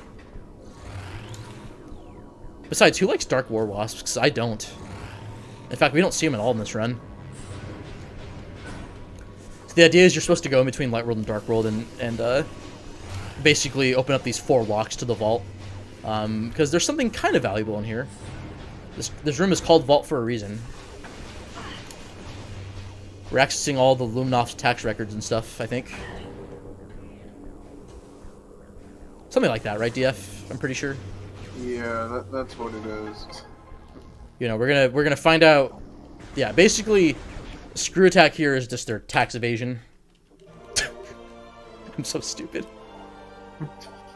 I'm bashed. I'm bashed. Yeah, there we go. Had to happen once during a run. So I bombed the store earlier, so I don't have to shoot it, but then I shot it, so. Alright, I'm gonna do a cool little trick here that doesn't save any time, but it looks cool. Yay!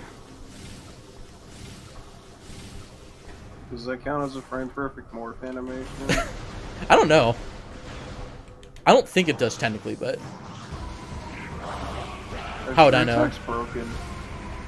So we got Screw Attack. Screw Attack is it's an item. Basically, when you have Screw Attack, any morph ball tunnel you see becomes an out of bounds entrance. And that's like one of the things that makes it broken. It's basically also like a Prime 1 scan dash, but in an item. It just doesn't go as fast, but you can see where you're going. Also, technically this is Power Bomb Rebel. It's actually Screw Attack Rebel.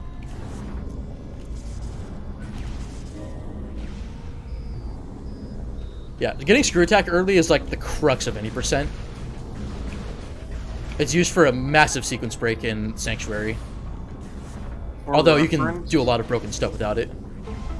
For reference, Bash is here at about like, what is it, an hour 20 minutes or something? Yeah. This is supposed to be like the last 80%? major area of the game. Any percent gets here in less than 15 minutes. Yeah, it's broken. Ah, I did that too slow. If I had unmorphed a little bit, if I had timed my unmorph better, I would have killed this quad faster, but that's fine.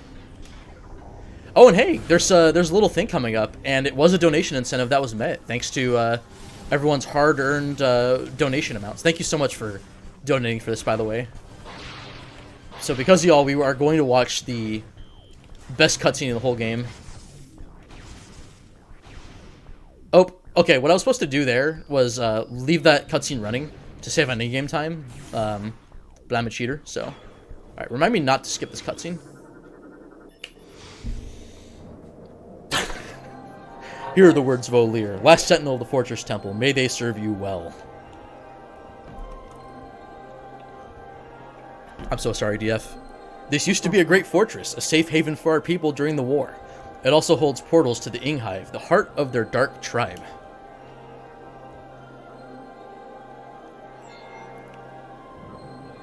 Look at that guy. So it's Quentin. During the war, I built a number of mechanical sentinels to join me in battle. They were made to fight the Ing, and fight them they did, for a time. One by one, the Ing corrupted them. Now they attack with no mercy. Many went to Dark Aether with their Ing masters. That quad is having a hissy fit right now. Expect them when you are in the Hive. The Ing like to use them as guards. The Ing will protect their home with great ferocity. In all of our battles, the Hive has never fallen.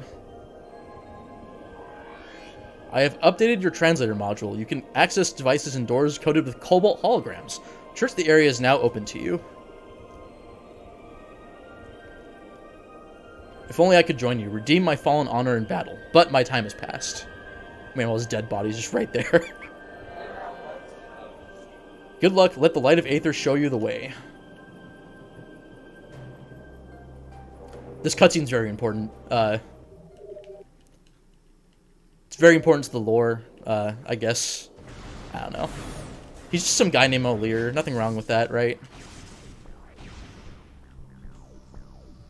Hopefully DF's eyes haven't burned their sockets after watching that. Wasting like 2 minutes. So we got the Cobalt Translator. We talked to O'Lear, the coolest Luminoth in the whole game.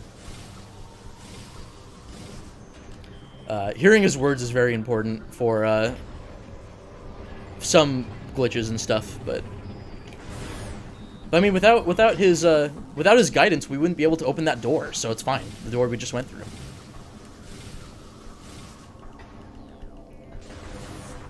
Also, this is Spider Guardian. We're gonna finally get the Spider Ball, which I have sometimes called the Spider Beam because it's, of course, a beam. Shouts to the Echoes Rando community. So this is another one of those fights that casually is hard and annoying because it does a lot of damage. From a speedrun perspective, this fight is hard to optimize because of the room layout. I mean, doing this fight in Spider Ball or in Morph Ball is not great. Wow, that was bad.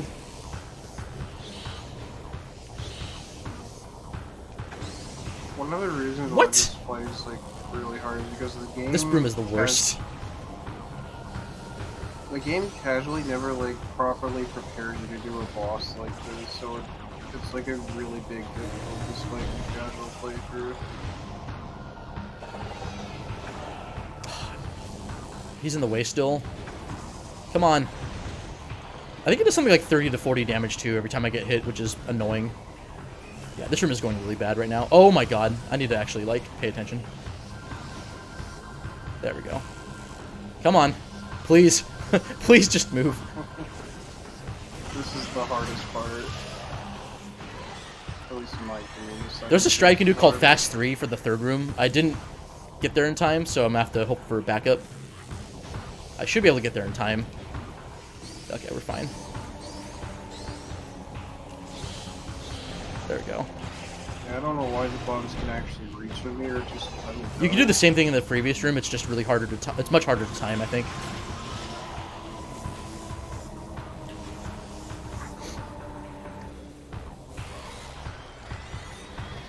Also, the reason that Oli is such a meme in Echoes is because I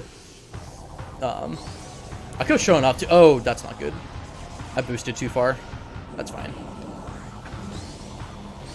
Oh, hello. Excuse me. Can I please hit you with bombs? This is bad.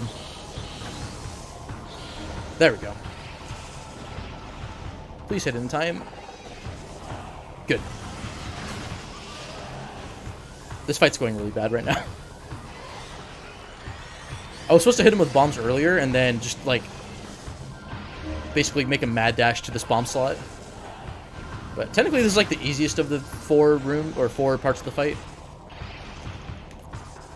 Like, the platforming is a little more lenient.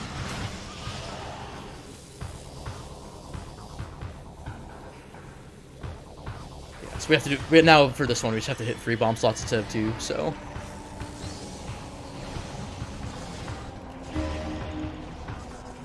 Try to save some time and boost across these platforms. It's annoying because if the Spider Guardian's close, it's little, like, damaging field hitbox. It's a pretty big hitbox. It goes through, like, the top, so... I'm not sure. We got time for, like, a donation, I think, unless DF wants to say anything. Echoes. Echoes the game for the GameCube Cube system. Okay, and I do have power bombs, so we're good.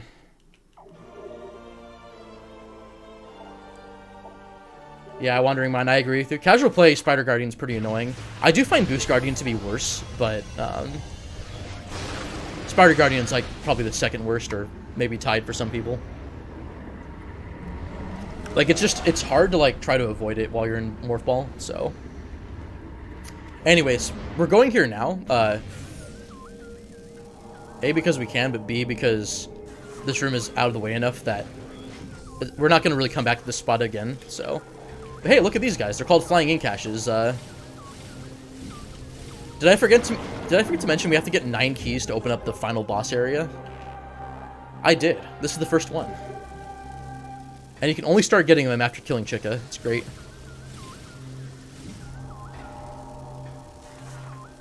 Nice, I hit the top of the Morph Balls tunnel.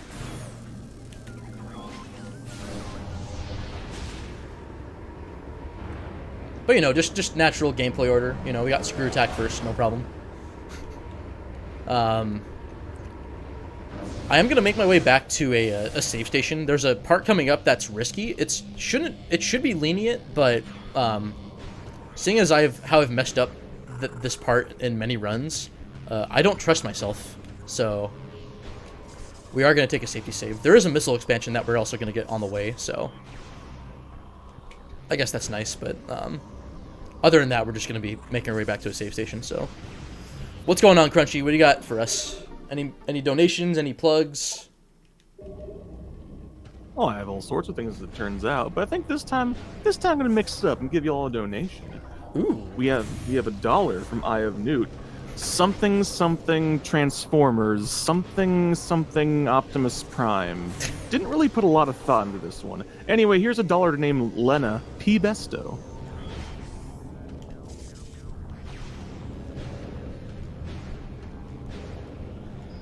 So I was kind of preoccupied with Spider Guardian, but yeah, Olir's great. Wait, did I mention that?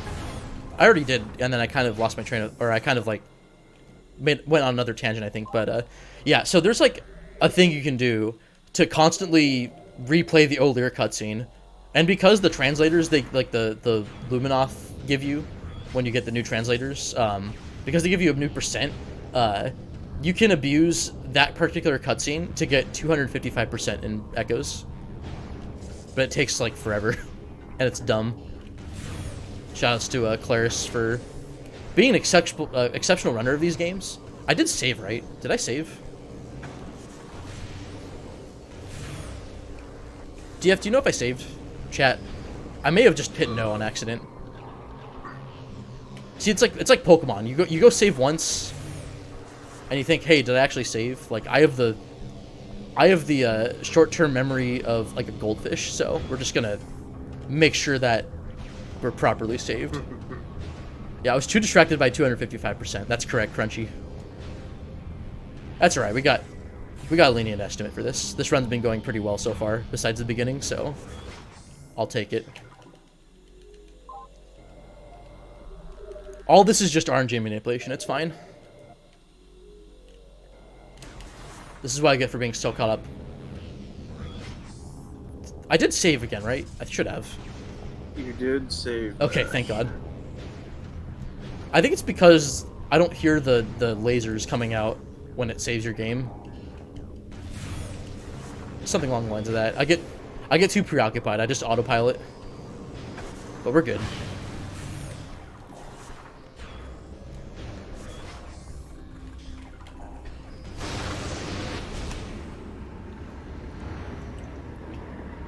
Oh yeah, also the reason we came through initially through Dark Hive, like the Dark Sanctuary, to open up that portal is we needed it for now.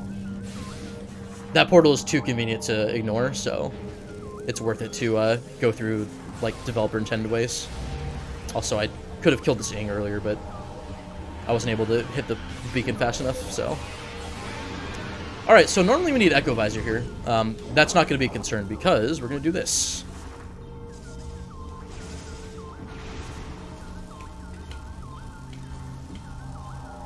More broken, out of bounds stuff and echoes. What more can you like? Where am I? Am I on the door? There we go.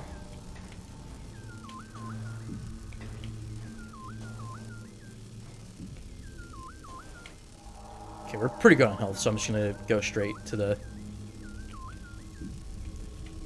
So even with Echo Visor, you normally need, like, again, like 3... You have to get 3 keys and come back to the boss gate and open up that path to the boss, but I also don't have Light Beam out, so that's kind of a mistake. But yeah, this is our boy Quadractus, big boy Quad.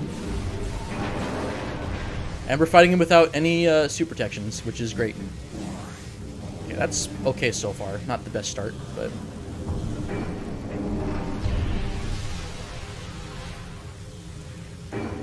So normally this boss isn't as scary as it looks. I'm also standing next to the leg to bait out a stomp. If I wasn't doing that, Quad could do all sorts of bad things to me, so... Okay, we should be pretty good on refills here. Oh, okay, I guess we're doing that. Yeah, if it weren't for these kneecaps, this fight would be really bad. And then we can also use the feet if needed to get refills, but I'm getting really good refills so far, so... Alright, bait out this stomp again. Yeah, so Quad could do stuff like go into a tornado and suck me in and waste time and damage me a lot. But that's okay. So that's phase 1. And that's 100% manipulated too, by the way, so... So we don't have Echo Visor, but we can just screw attack into the antenna and basically achieve the same thing. We do have to manually aim this light beam shot here, though, for these other antennas on the Quad. But other than that, we are okay. Where the heck am I?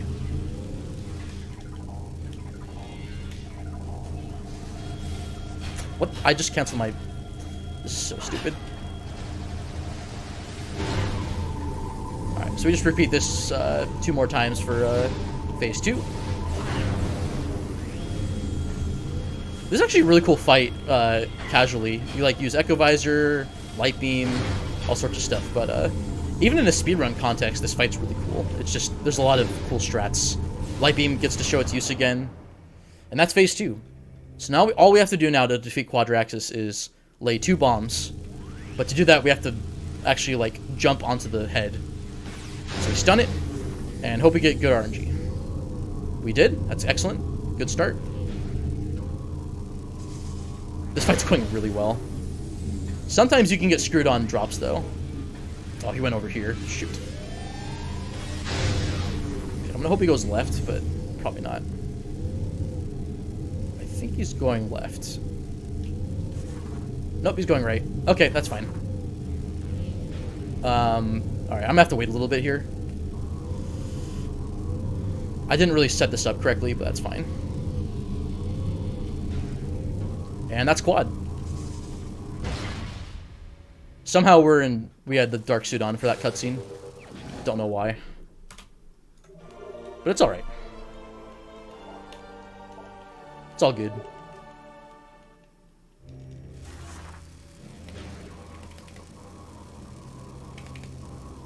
Yeah, this fight looks a lot more dangerous because, you know, oh no, no dark suit. And there's no safe zones either, so like this is supposed to be like a test of your metal. Like it throws everything at you, and you have to throw everything at it. So I didn't do this in the Light World version, but again, we wait this cutscene out for in-game time save. This also heals me too during the process too, so. But one difference here is that in any percent, you can actually skip this boss fight entirely, and you actually won't need Annihilator Beam at all for any percent. What's really important is getting this energy right here for a story flag.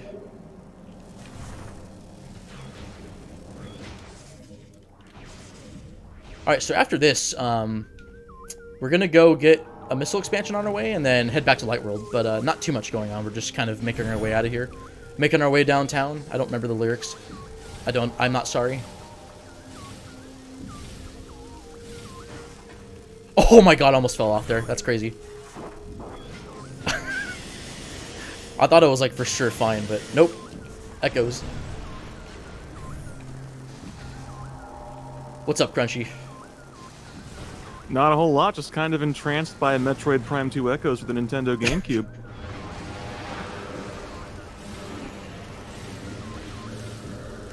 So fun fact, you could get knocked off out of your sure attack by those pirate commandos.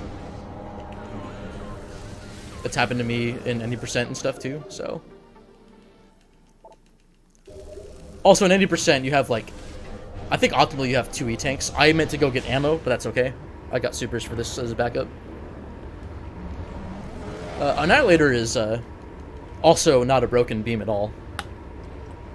Don't need to walk on it, homes in on everything. Yeah, I'll just basically if I had enough ammo, I would just be shooting willy-nilly at these pirates and they would be dead. But because I ran out of light ammo, I have to kill them now. Charge shots with Annihilator, don't ever do those. Just spam uncharge. Yeah, uncharge is way better. Alright, so we're gonna BSJ back here.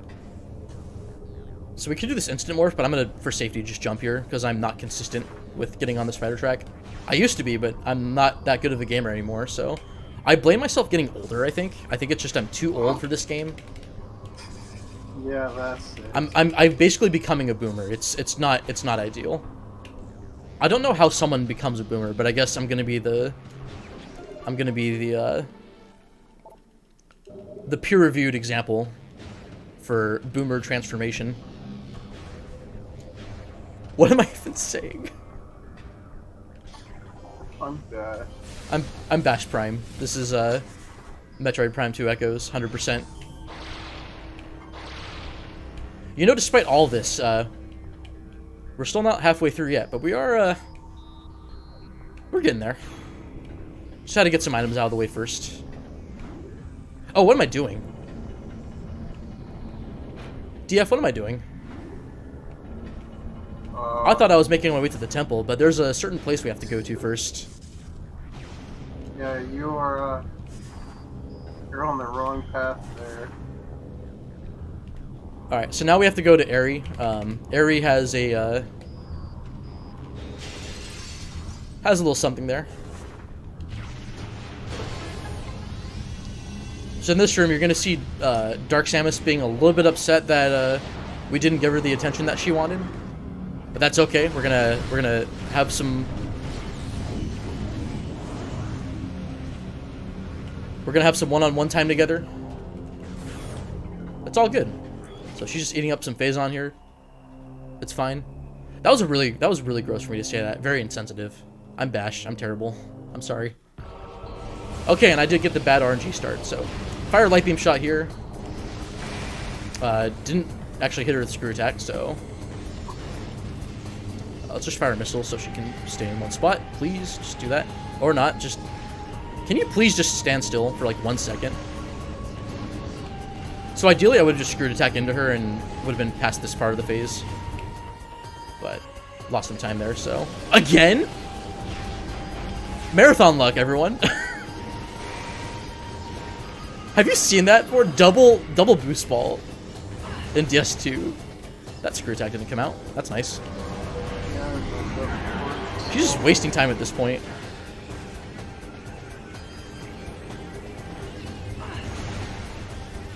Where'd she go?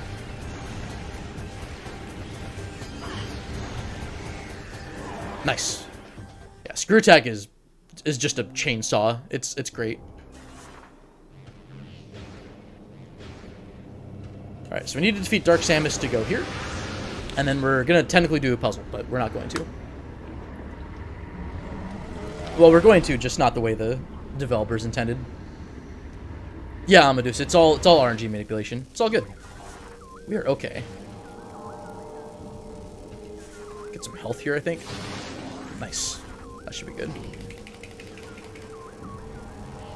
So if we just boost here and then boost off of here, we just skip the whole puzzle. I almost overshot that. That was sick. I almost did like a rainbow over. Big parabola. Morph ball go burr.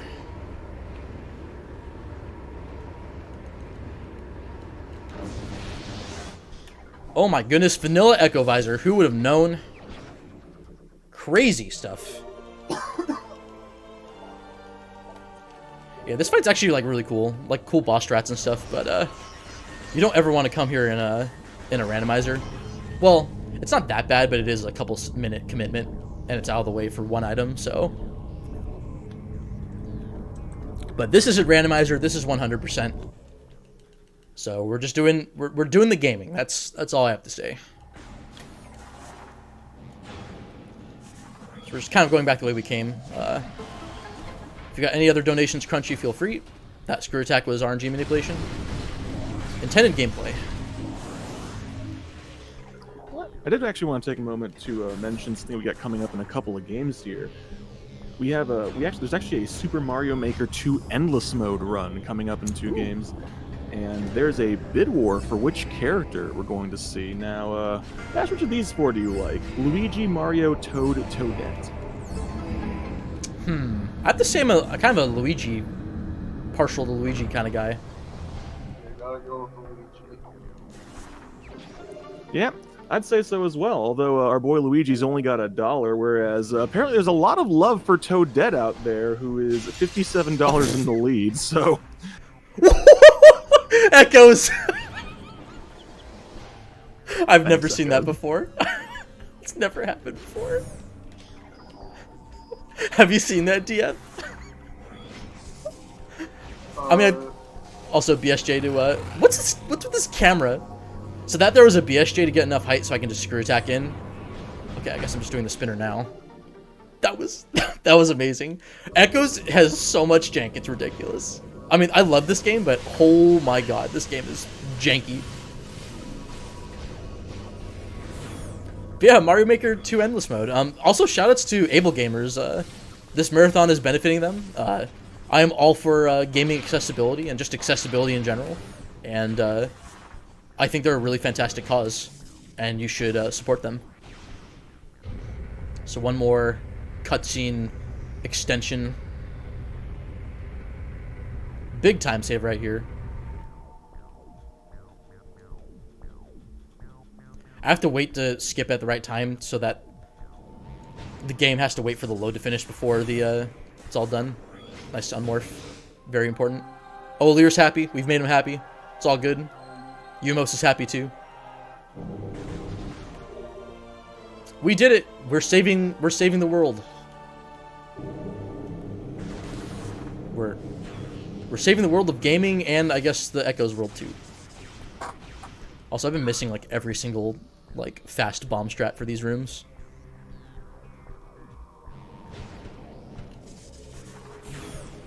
All right, so this route we're gonna take is very specific. It's gonna get us. It's gonna basically clean up most of Sanctuary. There's a couple items we still won't be able to get yet until we get Light Suit, but that's okay.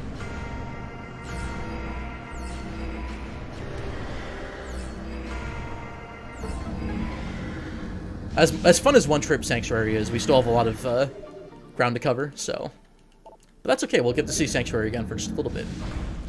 These guys are called the Mechanobites, they're awful. I killed that one on the right because it gets in my way and ruins my day, so. It's terrible.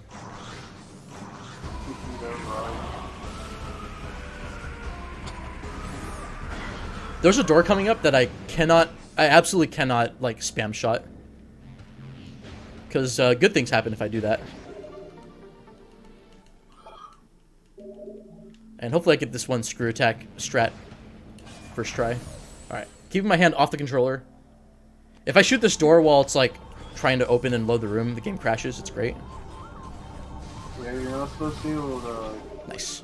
come through that side until you beat what's known as Caretaker Drone, so if you open that door again... What's Caretaker Drone? Does it take care of you? Is it nice to you?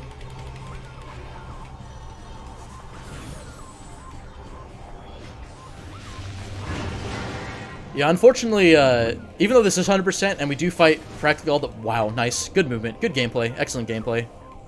Good bonk. That's bad. I'm going to set this up. So I'm doing a slope jump there to get...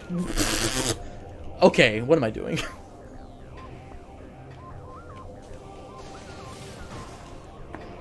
This is not hard. I'm just being a gamer.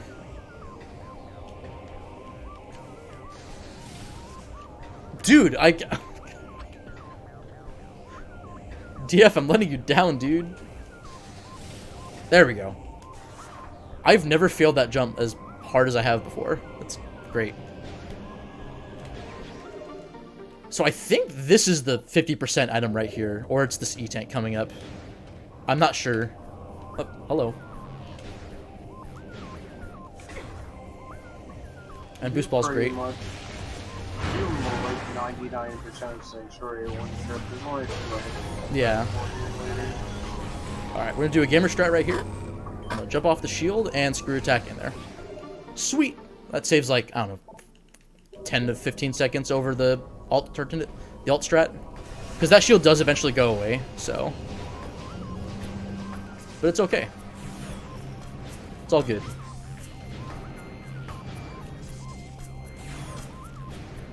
And if you think that screw attack is cool, just wait. I need lightning for this part right here. Alright, so Dark Samus is a little bit upset that we kind of ruined her vibe back in Aerie, so she just destroys the bridge. It's all good, though.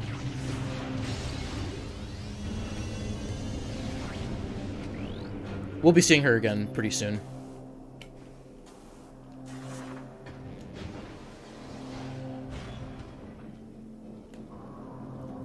So I know I said I wasn't going to make another randomizer reference, but shoutouts to this room's Sanctuary entrance being the absolute worst room in the game for randomizer.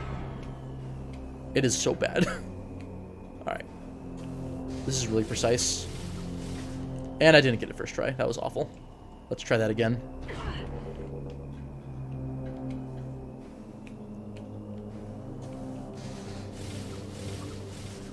That almost looked good, but I was too... I think I was too far away on the last one.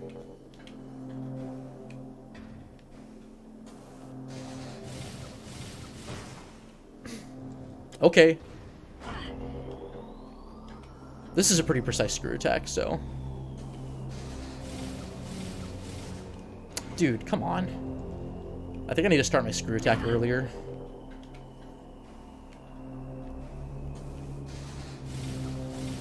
That's good. There we go. Nice. It feels good to get it first try, but it's a precise jump, so... But that's okay. There's a backup that's a lot slower, so it's just worth me trying it again, so... And then I also shot across the room to make that door open, so I don't have to waste time. And yeah, that's Sank 1. It's a cool part of the run. From here on out, things are going to get a bit more comfy. I hope chat likes being comfy. I know it's in the morning, everyone's eating their breakfast, being all comfy and cozy. So for about the next, I don't know, 45 minutes to an hour, preferably closer to 45 minutes, this is basically to be the cleanup section. But there's a lot of cool strats that we'll be doing, so it's not going to be like totally boring. Oh my gosh, Bash, what are you doing? So. Sank 1's my favorite part of the run. Yeah, Sank 1's a really cool part. I did waste a lot of time, unfortunately, but...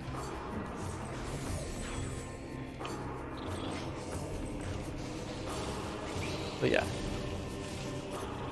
So, we're returning to Great Temple after all this time, because it turns out Umos has been hiding a couple things from us. First was Violet Translator at the beginning of the game, and then now we're going to get probably the second best item after Screw Attack. I think in the developer intended order, Umos has like the second and the 23rd item in the game. It's pretty nuts. Fun fact, you can't boost onto the rock in the PAL version, and as far as I'm aware, that's the only way. PAL is very slow because of it. It's a whole second slower. Yeah, it's unviable. Yeah, it's actually interesting. Echoes doesn't really have very many version differences that impact the speedrun as a whole, whereas Prime absolutely does. However, the exception to that is the Wii version. Echo's Wii is considerably slower. It's bad. Technically, Prime Wii is slower too, but it's weird. It's another like region specific thing. So we're going back to Umos. We're like, hey, we returned all the energy, even though we've returned only one of the energies. And it's like, here's Light Suit. Turns out Umos only cares about Sanctuary's energy.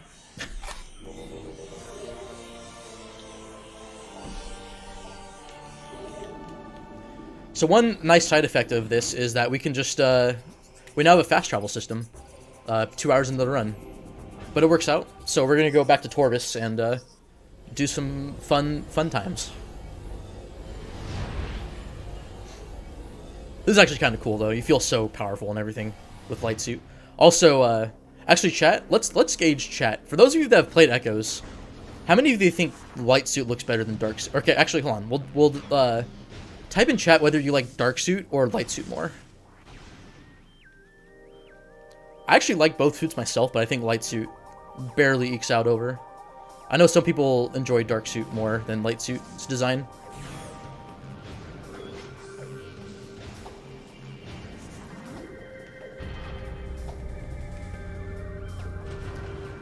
So Torvis has like a kind of a medium amount of items to clean up. Aegon for sure is going to be a long cleanup because if you saw earlier, we kind of just went through Aegon as fast as we could and left. So yeah, so getting that missile was faster for sure on the second trip around. And I'm going to make sure not to forget this missile here. Because I did during my... Oh, never mind. We got some visitors. I forgot. This is the other RNG part of the run. Did that freeze him? Oh my god, that did. Nice. Cool.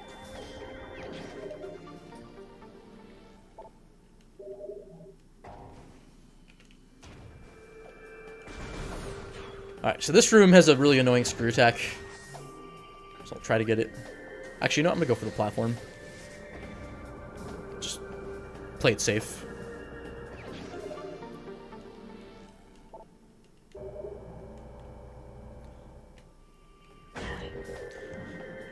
Alright, now we're going to head back to the kind of like the light world side where Boost Guardian was.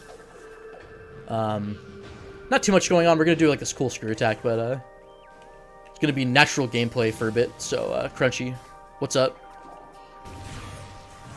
What's up? Well, not a whole lot. If you have a minute, though, I can talk to you a little bit about something we got coming up. Yeah, go ahead. We're just getting some items here. Yeah, I love getting items in Metroid games. But, Some expansions. ooh. But yes, we've got coming up in a few games here Super Mario RPG Any %, which is always a real fun run. But for those of you out there, you want to be a little bit closer to the action, we do have a bid war going on for what the file name is going to be. Right now, there are two in the running. We have Hobbs at $5, and then we have OO with a whopping goodness. 69 nice dollars. Hey. So if you like OO, you can strengthen that lead, or you can leave it at a nice number. Or if you prefer something else, maybe Hobbs or another name of your choosing, then it's not too late. So shouts to me for getting this missile in one of my 100% runs. It would have been like a kind of a monster PB, but then I PB'd the next day, so it's fine. As you can already tell, I'm prone to autopiloting if I'm like not focused on the game, which means if I talk, I play a lot worse, which is unfortunate. All right, so Dark Pirate Commandos can spawn here, but they don't lock the room. Wow, that's a 30% chance to happen for them not spawn. That's incredible. That's that marathon luck going there, right there. English. I'm speaking words. All right, doing a little bit of a puzzle skip here. That Sporb was going to try to grab me, but it failed. Imagine if it could grab you out of Cannonball. That would probably be the most Echoes thing I would have ever seen. Or maybe the arm just, like, kills it if you're in Cannonball. That'd be terrible. It would be so bad.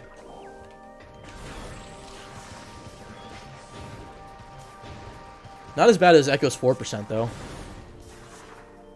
Are you going to do 4% sometime, DF? Did you get the halfway missile? I can't quite hear you, DF, sorry. Sorry. I did get the half-height missile, yes. Okay. I got it first. No. I don't want to do 4%. No one wants to do 4%. You have to do this out of bounds while basically being blind and only having the mini-map to see. Alright, so I'm shooting this light pillar here, or light beacon there. Again, just another opportunity for Dark Pirate Commandos, also called Grapple Pirates, because they do only appear... Why am I going for a power bomb when I have two? Look at this natural gameplay. All this backtracking. Wow, dude, are you serious? That happens sometimes. I was too close, I think. Let's give it some more distance. There we go. This can happen in Prime 1 too. If you like lay a power bomb like right next to the thing you're trying to destroy, it's just bad times. Alright, so I'm using Annihilator here because this Hunter Ring is annoying. Cool.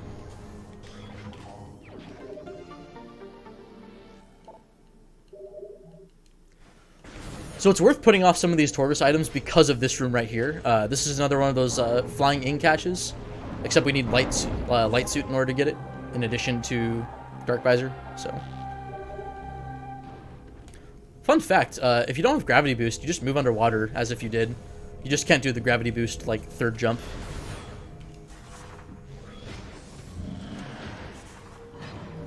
All right, so we're gonna make our way back to Light World after this detour. I'm gonna want a power bomb actually, I think, pretty soon.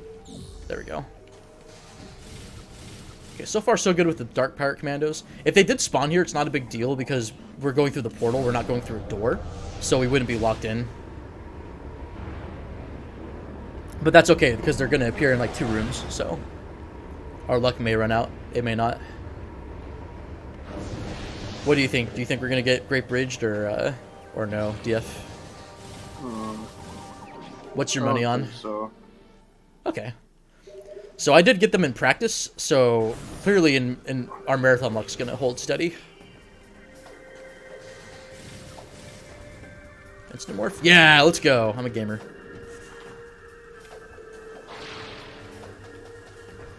So what's cool about instant morphs is that you can't do them in Prime 1, which automatically makes Echoes better. And then there's the other trick I've been doing called roll shots, where you unmorph. Oh, I'm going through the bomb door. What am I doing?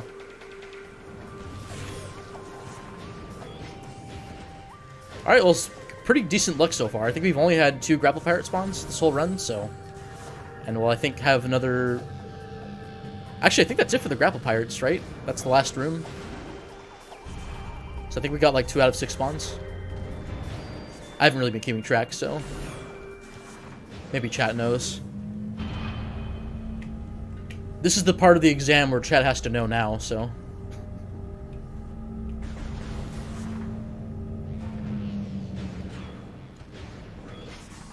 Alright, so we're back in Lower Torvis. We're gonna do some fun stuff. So we could have gotten this missile earlier, but it's faster to get it now. And now we're gonna go to the best boss in the game. I'm gonna hereby call it the Crunchy Lex boss, because Crunchy is gonna probably talk for a bit. I'm putting Crunchy on the spot. I have the power to do it.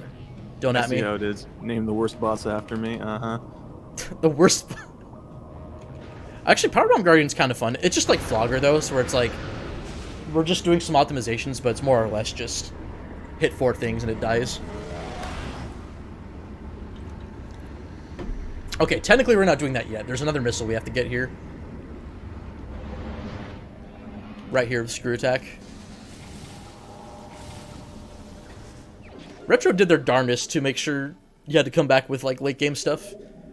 But actually Torvis is definitely not the most obnoxious part of that. That would definitely go to Aegon for sure. Come on, frame perfect. No! I can't get it. I can't win today. Alright, so there's 4 bomb slots I have to hit.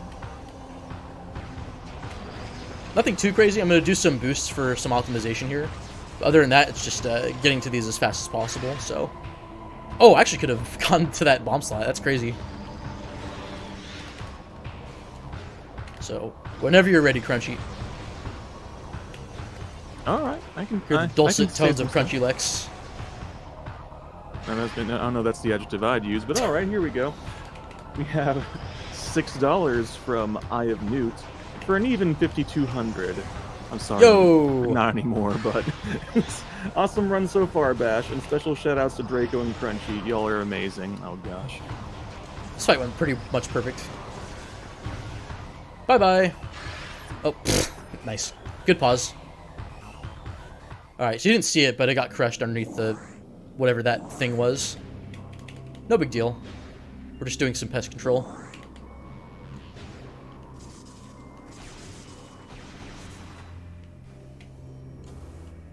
And now we have power bombs. Technically, we didn't have power bombs before. We cheated, so we're no longer cheating, right, DF? Right. Yeah, absolutely correct. Also, there's a possibility that Powerbomb Guardian can just throw a powerbomb at the door and open it for you. Again, happened during practice, but not during this run, unfortunately. So that's everything in Dark Torvis. We have a couple of things left to go in, or left to get, excuse me, in the light side, but... Also, fun fact, you can make the Annihilator go burr if you, I think, have enough, like, refills spawned, but killing those Headlings now is worth it. It's a nice ammo refill, makes things more consistent. It's mostly for the power bombs and the beam ammo. That too, yeah. Yeah, power bomb management's kind of important. We have 8 now, so we're pretty much good for the rest of the run. Alright, now time for probably the hardest missile expansion in the game. There's a very tight cycle I'm going to try to hit here.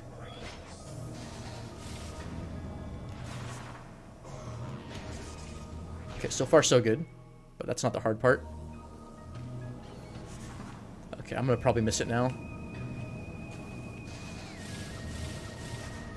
Okay, yeah, I'm definitely going to miss it now. Oh, I fell off. Okay, yeah, so even if I had morphed correctly, I would have missed it for sure, so...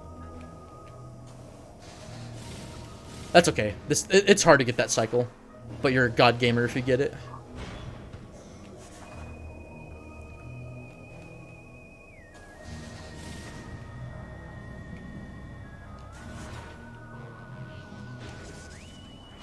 Yeah, so it's the second bomb slot that's harder for sure. Because, like, just getting the right angle after you do the first screw attack to get back onto the... Excuse me, game. What the heck are you doing? Anyways, worst part's over.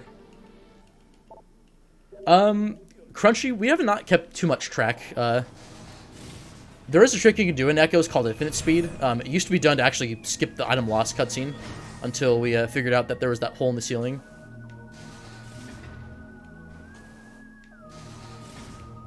I'm going to do a little puzzle skip here. Oh my god, really? That should have worked.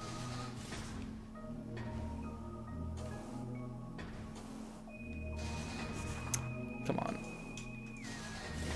There we go. Yeah, once again, screw attack proving its worth. You're effectively using Morph Ball collision when in screw attack, so... Come on.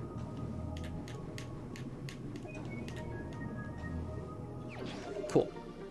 So I'm going to get this missile, and then I'm going to immediately gravity boost to the top. Like that. And we're going to go back inbounds shortly, assuming I don't screw this up.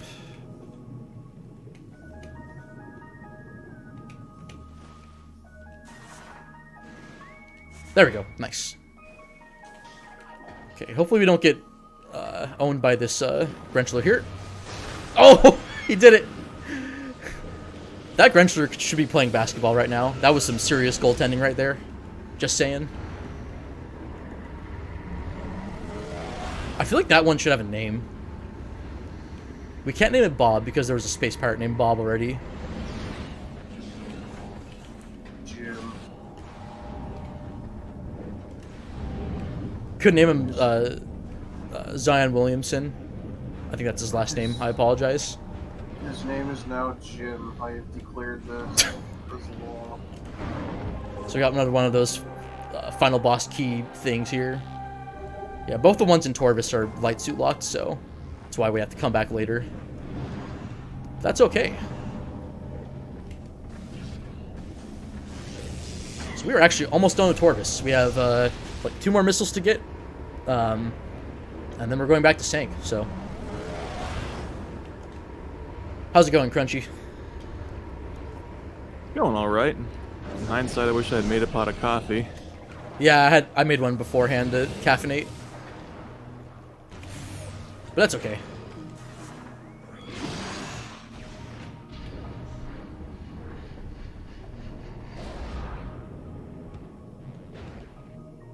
Alright, so you're kind of tempted to boost here, but you don't want to because you'll just go right through... Oh, hold on. Had to pay attention for a bit. Because you'll just go right through to the other end of the tunnel. Excuse me, game. So we can actually skip using that bomb slot by boosting into it. I guess the boost technically interacts with it, so... And we get another E-Tank for our efforts. So I think we have, like, 9 or 10 now? I think it's 9.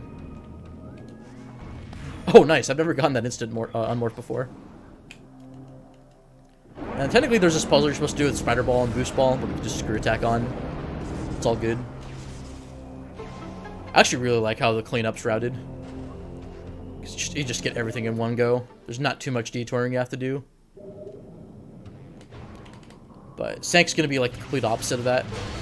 It's like the definition of detouring for one item in particular. Yeah, you really only come back to Sanctuary because 2 items need light suit. Yeah. And there's one missile that we could have gotten earlier, but because it's because of where it's positioned, we just get it now. Or we get it during the second Sanctuary visit. So... If I remember correctly, you only get 4 things here. I believe you're right. 3 or 4. Oh, I need power bombs. What am I doing?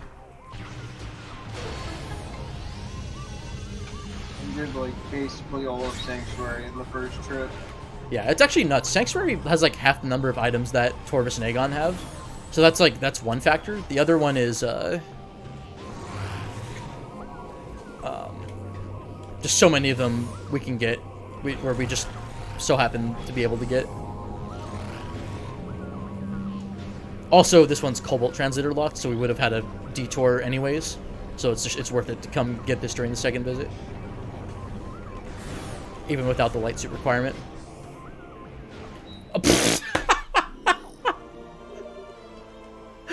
Well, I now know where to go. I'm not going to be lost anymore in Sank. Wow, I didn't know that it would open the cutscene while morphed. This game is great. This game is amazing. DF's probably just disappointed. At this point, you probably should have taken over. Oh I well. am rusty. I have not played this game in 2 years. Oh, it kind of has been a while. All right, so because we jumped on our friend Quentin the quad, this force field is just always here, so we have to do this. Or not do it, I guess. Excuse me, game. All right, I may have to kill this Resbit. Okay, seriously? There we go.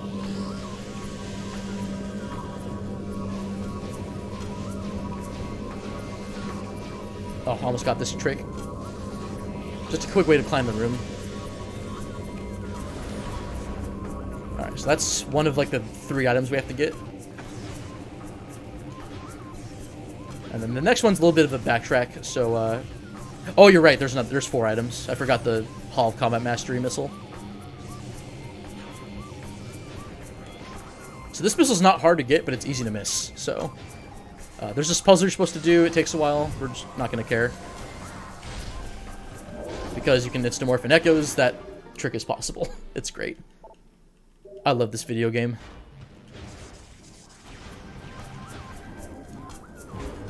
There's a bit of timing involved, but it's actually not too hard of a trick, but it's really satisfying to get. What's not satisfying is if you get all the way to the end of that little section, and then you unmorph facing the other way because of like the quad or something. It's stupid. Thankfully, both of the unmorphs I did there weren't trolly at all, so I'll take it. Alright, so we got 2 more things to get. We got another one of those like final boss keys, and then we have a missile.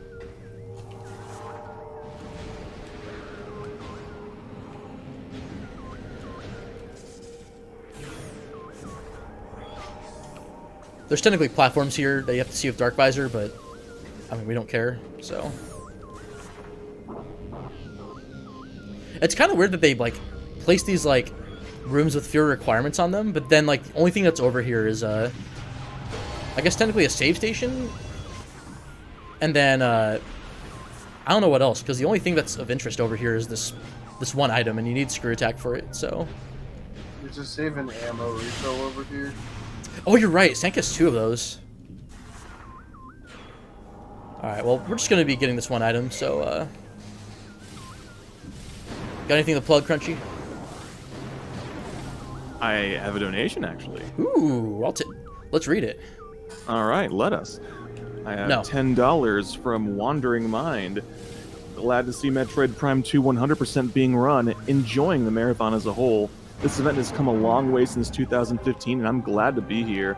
Here's to a good cause, putting my money towards some sick Pac-Man DX action. Yeah, there's some really cool donation incentives that you should take a look at. I think it's just ! Donate on the Twitch chat. Yes, indeed. I forget the exact URL, but it's on speedrun.com too.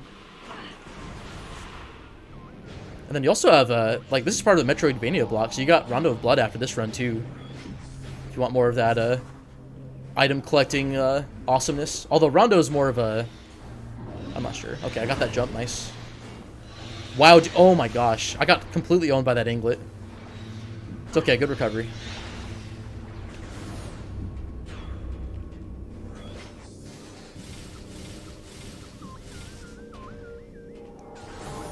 Right, that's basically it for Sanctuary. We're just getting this one item and then going to Aegon where the meat of the cleanup happens. But there's some cool movement we'll do. Plus, we got some wormy boys to take care of too, so Aegon's gonna be pretty fun.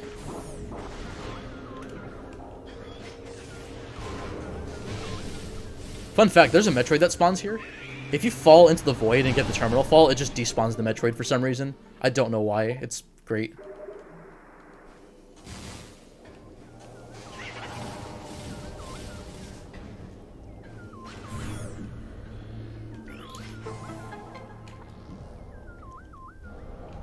Anything else you want to plug, Crunchy? I mean, I wouldn't mind giving an update on how that Sonic 06 glitch exhibition incentive is going, because it has in fact been I'm moving. sorry. There was just a frame drop that I haven't run into in a while. This game is great. It's getting all the best Echoes moments here today. It's so jank, dude. Like, just random frame drops in the portals and all that stuff. That's not the worst I've seen it either. There's this cutscene that happened to my boy Diceron Zoni, and it took like, I don't know, 30 seconds when normally it's like 2 seconds to skip the cutscene. Something like that, I'm not sure. Anyways, go ahead. I'm sorry for interrupting, Crunchy. No, it's all right. You got the primary mic here. No, just the Sonic 06, Sonic 06. This is why I need coffee. We're Star Fox. Thank you.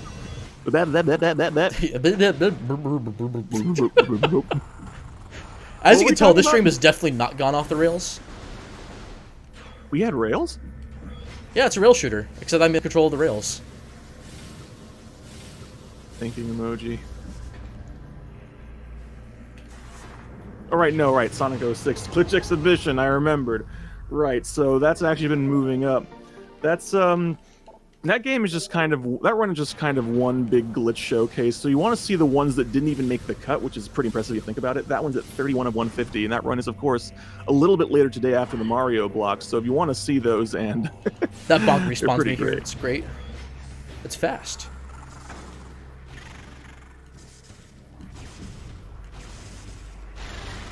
So this missile's easy to miss.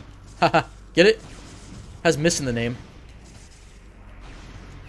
But actually, this upcoming missile, I have to kind of remind myself to do, because I always miss it if I don't think about it. Oh yeah, that's right, Dark Samus is here. She's just kind of chilling. She's vibing. Whatever the cool kids say.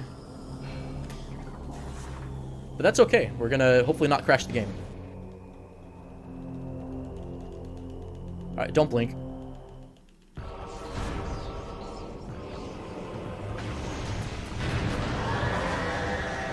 Made her upset again. It's okay. Alright, so the reason we kill Dark Samus now is because we need to reload this room. There's an item here that we have to get. In addition, it's going to open up a locked door that we want to go through. So, but because we didn't need to do it yet, it's worth it to kill Dark Samus now. You know, 2 hours into the run versus doing it at the very beginning of the game. Yeah, so you can tell this room's reloading. I go to the middle to basically unload this room and reload it. And now there's this item here that's not here beforehand, so. Nice, got it first try, let's go. Game's easy.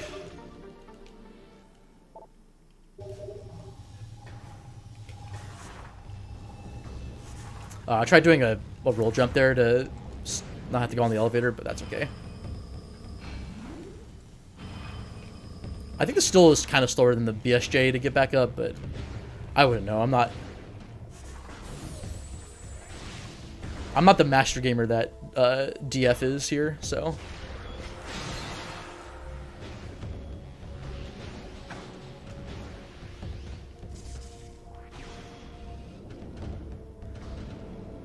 So it's kind of tempting to want to boost to that tunnel, but that collision is very unfriendly for boost ball, so we just have to roll through normally. It's faster to do it that way.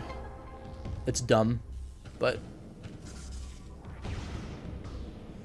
that's alright. Besides, I can't be too mean to this game. I really like the speedrun a lot. There's a lot of cool stuff that happens. Retro actually like has some really talented developers that worked on these games. I didn't make that boost up for some reason. It's okay.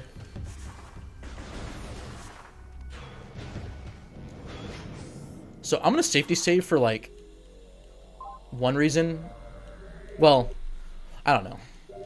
There's this thing that if I fall down, I lose a bunch of time, but I think it would still be faster to just go through with the motions instead of reloading the save.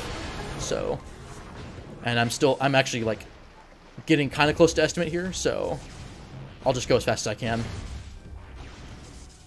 That's alright, we'll get the trick. All the inbound stuff has been going pretty well so far.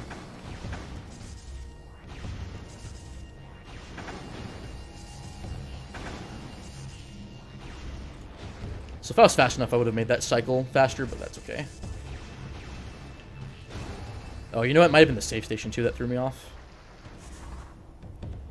Alright, so... hopefully we don't fall down. Nice. Yeah, if we don't get this item now, we lose a lot of time. So we want to be on more for this. Unfortunately, this missile is in fact important, so we want to get this now. Oh. Alright, so that's the hard part. Cool. Alright, we're good. Alright, so for the next room, I need to make sure not to hold the B button at all while I'm in Morph Ball. I just don't want to boost at all during this one part. I can boost there, that's okay. After that, though, it's a little bit of a Monka-esque moment. Basically, we're going to have two sets of enemies loaded at the same time. Normally, they're loaded one after the other. But as long as we roll through, we're okay. Yeah, now the frame rate's just tanking. It's great. Also worth it for the safety save. But getting that missile, and then I think a couple of Metroids died, so we're in good shape now.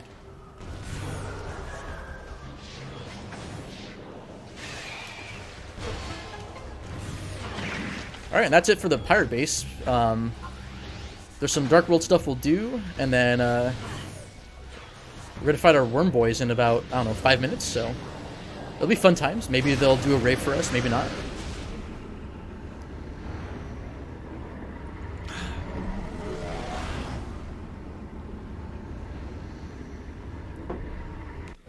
I'm actually jealous of chat. They've had the opportunity to, oh, we're not going that way. We're gonna do the cool screw attack method. Hey, first try, let's go.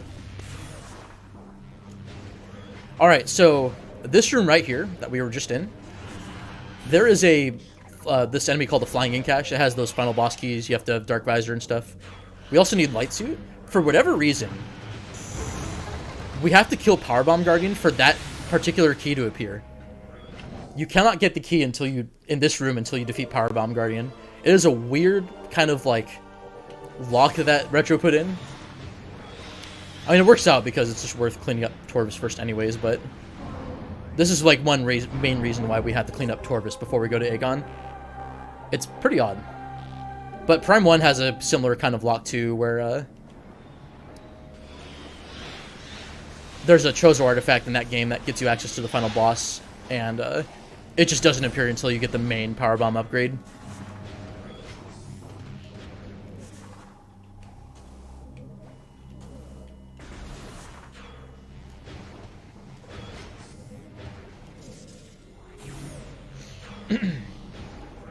Smash, do you got a moment for me to sneak something in here? Yeah, go ahead.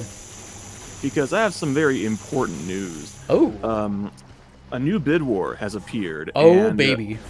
It's one of the big ones. That's right. It's Super Metroid. Oh, Save or baby, let's kill the go. animals. I like how you saved it until another Metroid run to announce it. So, we're gaming. Oh, yeah, we absolutely were gaming. Now, at the moment, people wasted no time in this one. Kill is ahead by $10. Yes! Now, Fantastic. Oh, gosh, you're hurting me here. I run Metroid Fusion, so I'm partial towards save on this one, but y'all know what you need to do. I guess you do need that ending to be canonical for Fusion to happen. Yeah, you kind of do. But please kill the animals. You're not even killing them. You're just pretending like they're not there. So like, how are you supposed to know? Oh, what am I doing? I cry every time. So I forgot to mention that these Powerbomb expansions are called hamburgers, and we got the last one in the game, so now we have 10 out of 10 hamburgers. I just want to chat to know. Optionally, they can be cheeseburgers too, if chat prefers that more. They want cheese instead of no cheese. What about taunting the animals? I feel like Crunchy would like that the least. That's just mean.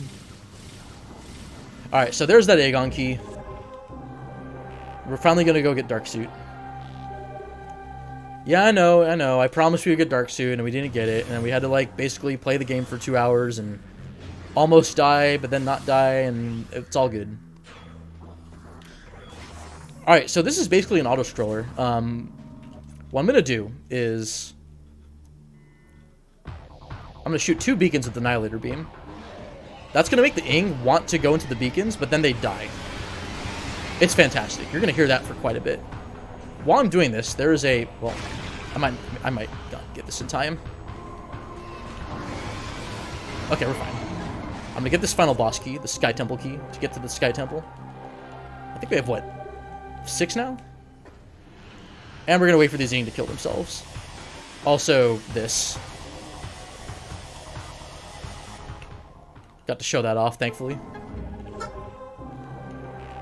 So that happens because we don't have Dark Suit, and because the game thinks that it's some weird quirk where it just does that. It'll play that sound effect. But because we have Light Suit, it doesn't damage us, so it's just a weird quirk of getting Light Suit before Dark Suit.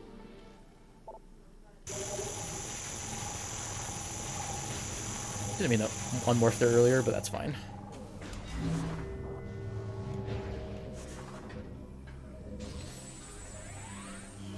We got time for a few more plugs and donations if we're just heading to the Rave Rooms right now, as I like to call them.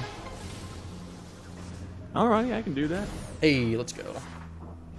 Alright, we have $1 from Tempest Mark 1000. Good morning once again. Is that Bash on Prime 2 and Lex on the mic? Shut up and take my money. Well, take this $1, but you know what I mean. Put it towards Sonic 06 Glitch Exhibition incentive, please. Also, I'm pleased to know that Talik's $20 and my $1 during Super Mario Galaxy 2 caused Focus to suddenly play as 0 in Extreme 2, which ended up being a great run. But yeah, got him. Actually, fell asleep watching the Galaxy run. That was really sick stuff. I love Galaxy 2 and the broken stuff you can do in that game. Alright, take care not to pause too early, but that's fine. It's time for our Wormy boys. So there's actually not too much happening in this fight. Basically, there's 2 parts of the fight. There's the ground phase where they sort of jump in the ground. Oh, this guy's behind me. Where is he at? Okay, we're good. Again, Light Beam is fantastic for bosses, and this is no exception. So then there's this phase where they come out of their hidey holes, and then you damage them. So we're going to do this again, except there's going to be 2 of them. But we're going to do a sequence break here. It's actually not too hard. There's a little bit of risk involved for the 3rd part of the fight if I'm too careless, but you kind of have to try to be careless here. Also, fun fact, any yellow energy drops that drop use the Prime 1 model for some reason. I don't know why. That's great. Alright, so we're actually going to blow off the heads on these 2 now. Going to get sucked in now. Going to get sucked in hopefully fast enough. Okay, we're good. Alright, so now we've just sort of screwed up the fight by, oh yeah, see, there's a Prime 1 Ultra Energy right there. So now we're going to still have, see, if you saw, no cutscene played, we're still going to have just 2 Morbus. There should be another one here. Oh, he's going this way. And then we're going to do this, we're going to do, what is it, 2nd verse, same as the 1st? Repeat? I don't know. But we do want to take this a little bit slow. So we're going to do the same strat. But this time we need to wait for this Amorbus to drop off first.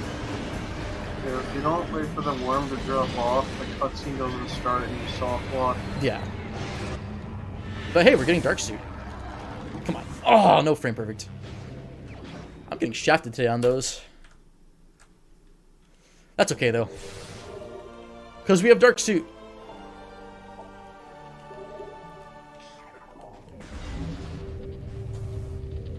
So even though Dark Suit would have been nice to have for this whole run, it's so out of the way that it's worth skipping it. 400%. We have enough tools at our disposal to make Various Suit viable, so even with just a few energy tanks. But we do still need to come this way because there is one energy tank that we'll be getting in a little bit that won't be possible to get until we return the Aegon energy. So we actually will be returning 2 out of 3 energies, although technically Umos is like, yeah, you did it. You win. Oh, pfft, what? That was weird. I didn't mean to do that. How are we doing on donations, by the way? I know we hit 5,200 not too long ago. So, yeah, about that. We did get a couple of donations. We got $10 from Lavin Firestorm. This is only the most iconic bid war ever, and we gotta start off on the right foot. Kill him. That is obviously That's $10 toward kill the animals. And then we got $100 Ooh, from let's go. Fruity Waffles that just says save and 3 smiley faces. I admire your effort, Fruity, but you're wrong. Hopefully it's okay for me to say that. Nah, this would be a good bid war. I look forward to everyone going to war over, again, what is an amazing cause. Gamer accessibility is actually, like, a hugely important thing, in my opinion, as a gamer myself. I too look forward to the Super Metroid runner losing time.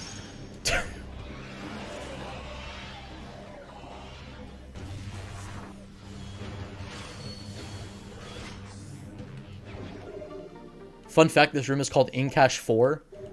In Dark World, they're numbered. In Light World, they use letters. So it's like storage A, storage B. Oh, geez, that ing is not friendly. Yo, nice, I didn't have to use bombs there. Gonna safety save real quick. Just in case I do something really dumb in the next couple minutes. Which shouldn't happen, but you never know. It's a marathon. Come on. We know the drill by now. It's a marathon run, no reset. I mean, I'm totally going to game it up and be amazing. But it's alright. Oh my god, my screw attack didn't come out. Nice. So I'm doing another one of those BSJs where I get to jump in the air. Nice. Very fast. Alright, and that's basically it for Dark Aegon. We're nearly done here.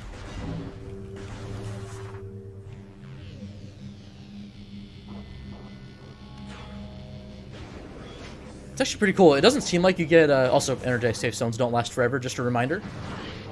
These pirates are kind of up in our business, but that's okay.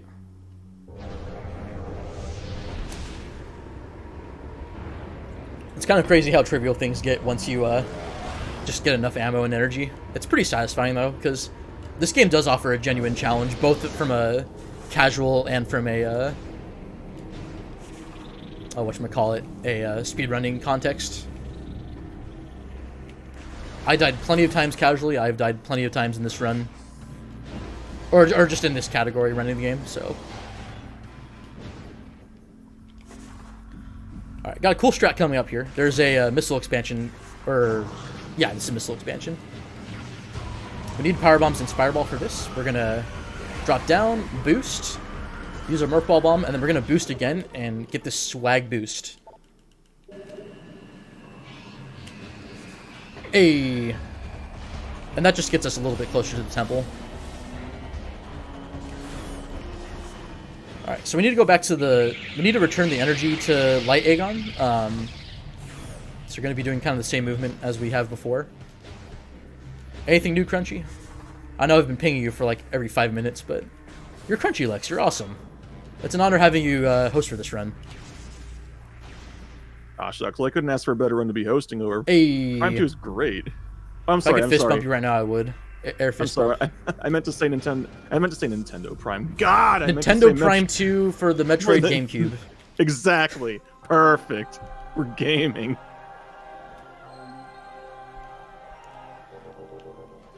We did it. We saved Aegon. It has sunshine again in the harsh desert. I feel like we're making it worse climate-wise. Wouldn't it just get warmer? Well, I guess it's less of a desert and more of a wasteland, but I guess that's what a wasteland is, right? So, I don't know. I don't make the rules. Any other incentives you want to plug? I am Bash. I am Bash Echoes. Yeah, I got a few you can plug here. So, Lena's Inception is coming up a little bit later today, and that one's got a couple of bid wars and some incentives.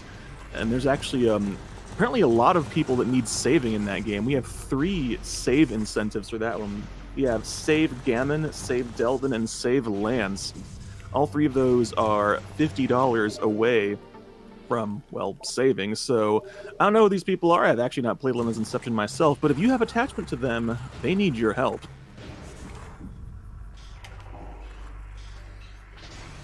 Alright, so this room here is pretty cool.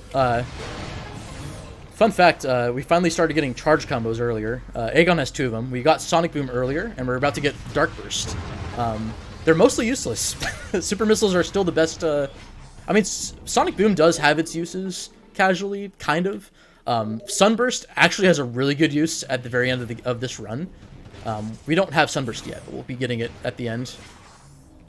But we're going to do another BSJ here. You can see Dark Burst is way up on the ledge. Oh, hold on, let me actually do this right. I need to not get hit by this Kraly, because it does massive damage. I have died to it with like 2 full E-tanks. It goes burr, and your energy goes away. And also, if you noticed, oh, I didn't mean to open that door. That's okay. By getting Dark Burst earlier, it just didn't play the cutscene for some reason. I don't know. It's like the only item in the game that does that. Alright. Now, unfortunately, this is the last out of bounds in the run. Yeah, I know. It's fun. Echoes, all that stuff. But I actually might spend a little bit of time here because it requires some precise inputs, kind of. I think. I'm not sure. But, nice. Yeah, I used to be more consistent with this, but clearly I need to practice this more, so... Oh, come on. Oh, that almost looked like that was it.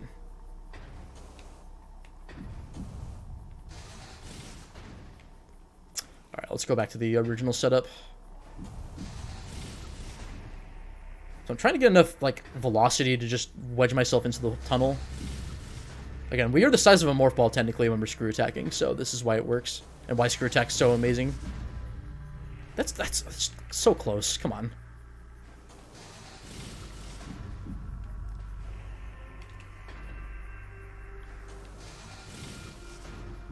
That looked good. Come on.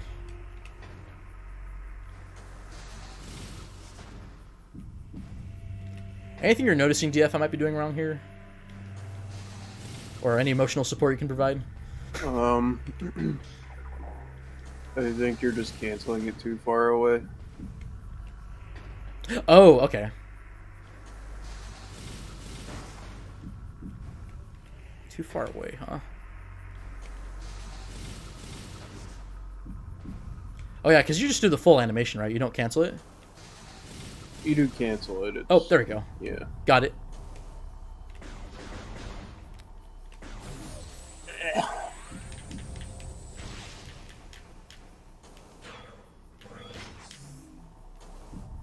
Good. Oh, I went below. That's okay. Hopefully we're not Looks stuck. like we're getting another map.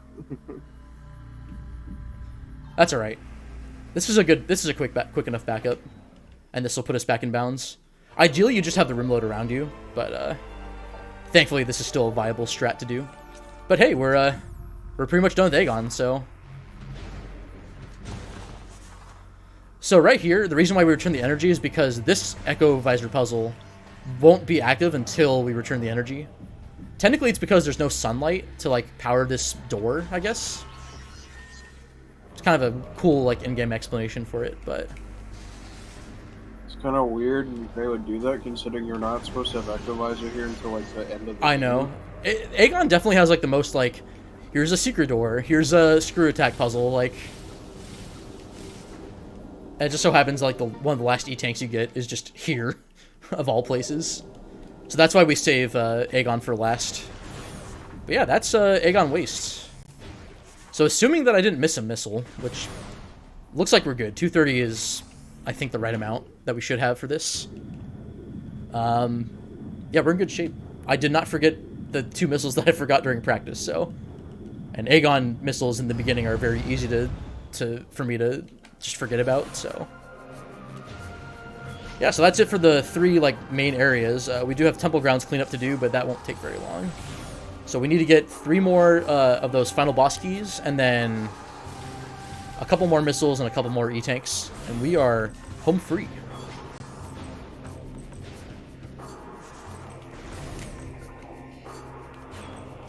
Whoops. So first we go in here. So this is why we wanted to open up that dark crystal barrier thing earlier. That way we don't wait for it now. And then we're going to do two things. We're going to get a missile expansion here, and then we're going to go get the, go to this room called the Cursed Lake. And get ourselves a, another final boss key. Yo, shout out to Ryan Ford in chat. I'm going to be hosting for his run in a few hours. So definitely check that out. Mario RPG is a cool run. Another comfy RPG run. 100% worth watching IMO. Also, I'm very happy that I have not been trolled by secret missiles. Sometimes they just don't hit their targets, and it's really dumb. But usually these secret doors aren't too bad.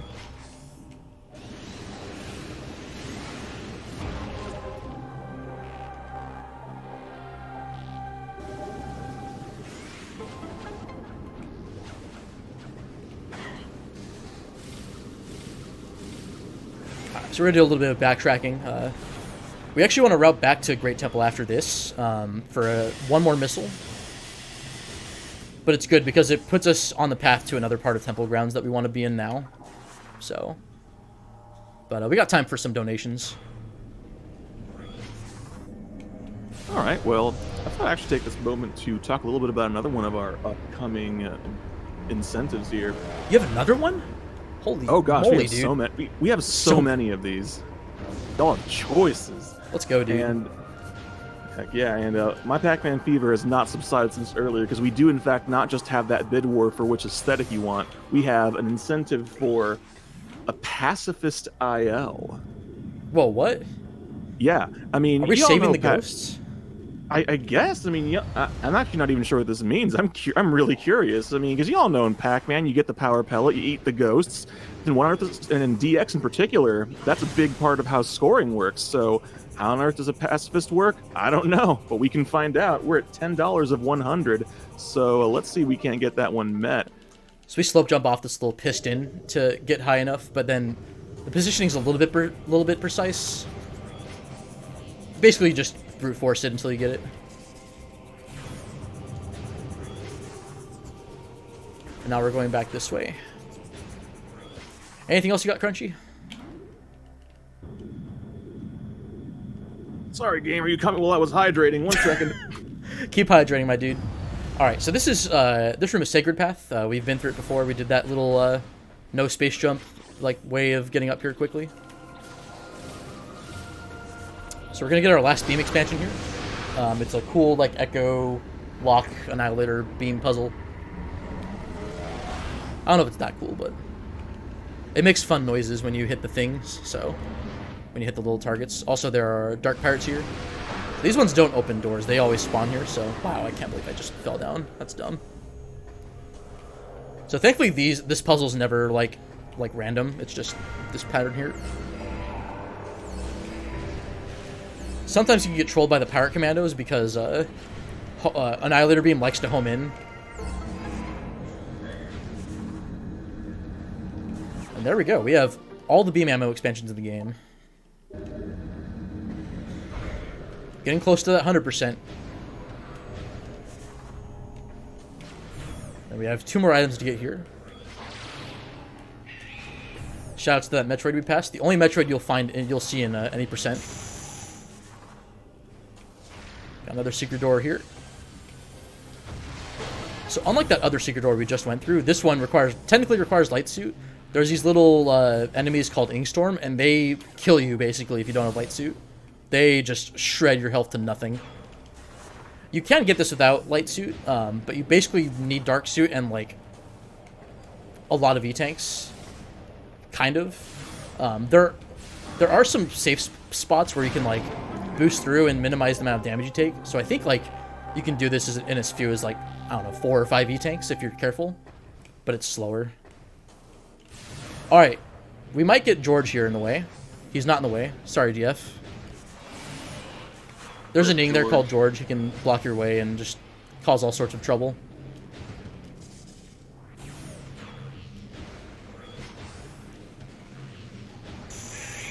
And oh no, invisible gap. What do we do? Actually, there are platforms there. If you saw the Metroid Shadow, like the intended way is to just jump through on the platforms, and you can see them with dark visor. Like here, I'll just show it off here. Like there they are. But screw attack is just amazing. So.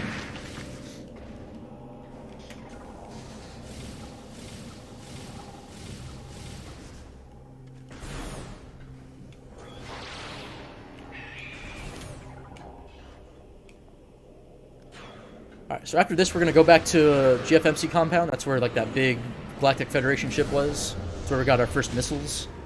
Or technically our second ones, but, you know, if we play the game the correct way, it'd be our first ones. Don't tell Nintendo. Don't tell them. You can't tell Nintendo that they're... Otherwise, they'll take away my video games.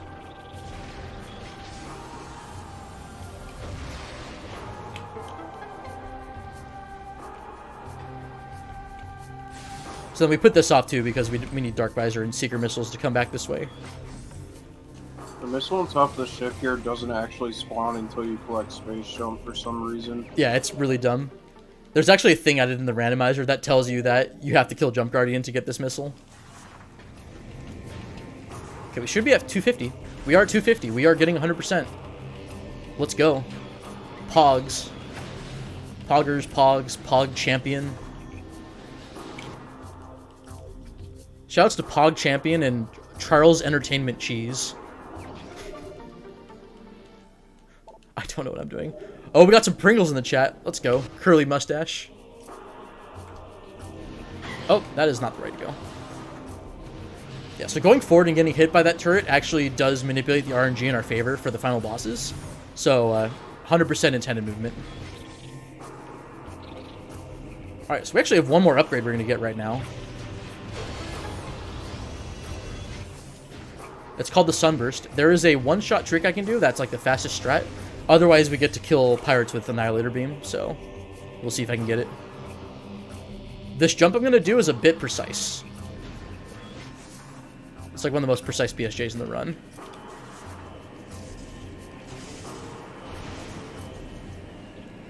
Holy crap, I got that first try. Oh my god, I almost got hit by the missile. That was awesome. I'm a god gamer.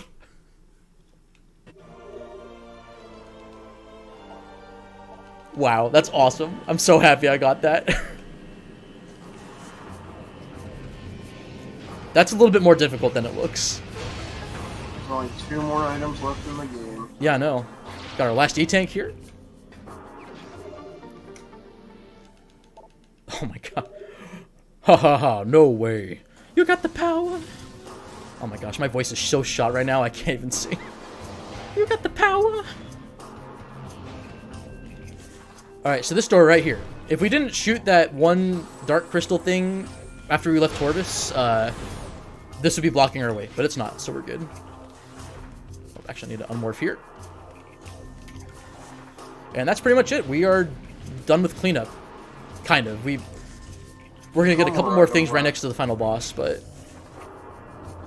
One more item that counts for percent and then the last key.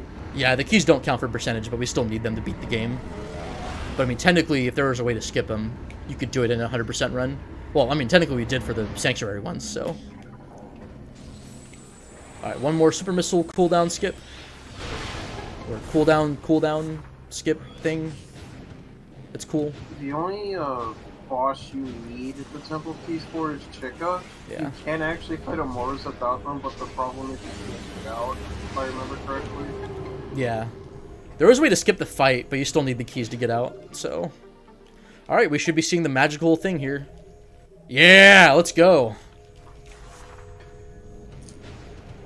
Alright, so we actually have a few more minutes, so we're going to be like right on estimate here, so... I'm glad it worked out the way it did. I was worried I was going to lose more time towards the end of the run, but so far it's been holding together, so I'm very happy with that. I just want to say shoutouts again to Midwest Speedfest for accepting this run. This is such a cool category. I know I messed up a bunch in the beginning. I got some nerves. I had to go back and save again because I wasn't sure if I saved properly, even though you think I would pay attention.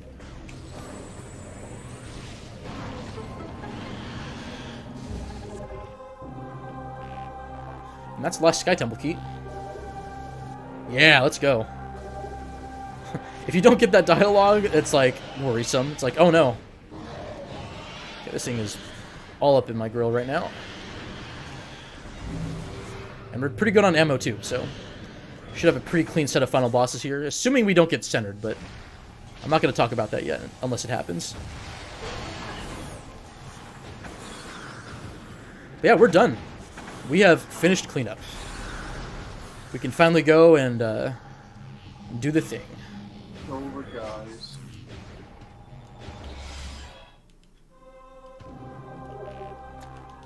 Also another satisfying dialogue to see, especially in a randomizer.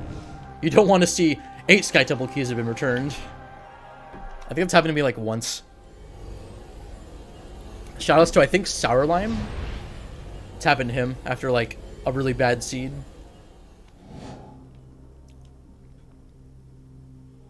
Alright, so Sky Temple.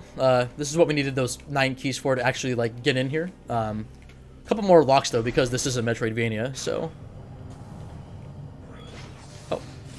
That's gonna be too low. Can't believe I messed that up. So we need Screw Attack to get up here. And then we're gonna need Spider Ball for the boss later in the second phase, so...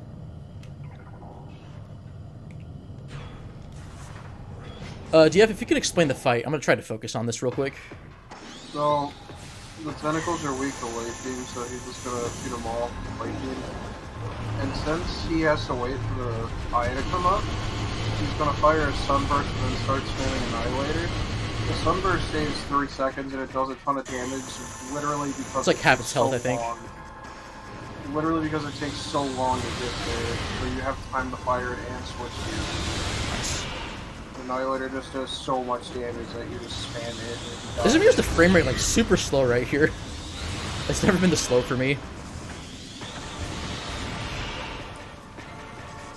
Yeah, so the objective here is to kill, I think it's like 10 of these tentacles or something with power bombs.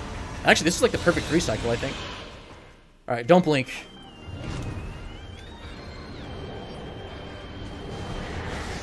Alright, so for whatever reason, there's a hitbox on Emperor Ring 3, and it's vulnerable to Screw Attack. And Screw Attack does, what, 36 damage per frame? Something like that, yeah. I'm doing a terrible job of this, but... This is actually a really cool, like, final boss, but... Yeah, it's broken. You can lose a lot of... Oh my god, I just got yeeted. Oh my gosh, I'm doing a terrible job right now. There we go. Nice. So that was Emperor Ring. I know we skipped a lot of the fight, but it's really satisfying to pull off those strats. Also, that Screw Attack I did is a little bit more precise than it looks, and it saves like, what, half a second to a second? And then if you fall down, you just lose like, I don't know, 5 seconds. I'm DCR. I'm DCR. Yo, that's DCR! Let's go! DCR in chat! Let's go! Okay, so Dark Samus 3/4, but we're hopefully not going to see 4. So at the start of this fight, also Dark Samus is back, and it looks creepy. Or she looks creepy, because she's technically Metroid Prime for the first game. We fire 25 Annihilator shots. Exactly 25. If you do one more, she goes to the center and it's over. Yep. Oh, I think I did 15 on accident. Whoops, I wasn't counting right. It doesn't matter. It doesn't matter. I'm going to be Screw Attacking. So she's also vulnerable to Screw Attack damage. Alright, time is going to be coming up if I get this skip. Wow, nice. Cool. Alright, so we're going to spend another minute here. I got centered. It was completely out of my control. It's just kind of just complete luck whether she decides to keep moving about. If she did, I could stun lock her with missiles and then keep Screw Attacking into her and end the fight early, but unfortunately that didn't happen. I do have pretty good health, though, to get centered on. I did about half her health with the first Screw Attack, so... We're in a good spot, but we're going to be here for a little bit longer. Also, I do apologize for going over estimate. If it weren't for that darned O'Lear cutscene, no kidding. So she can do random stuff between firing missiles and then firing these phase-on shots. We want these phase-on shots because right now that's the only thing that'll damage her. I am kind of disappointed I got centered so quick. I was hoping we could do the skip. Right, so we should be like 2 shots away. Oh my god! Wow. So if she lowers back to the ground as you hit her with the phase-on shot, it heals her, and I got the worst luck possible. I thought she was gonna stay up for a bit longer. So time's not coming up yet. My goodness. Okay, this should be like either the last shot or the second to last. I love this video game. Actually cannot believe this.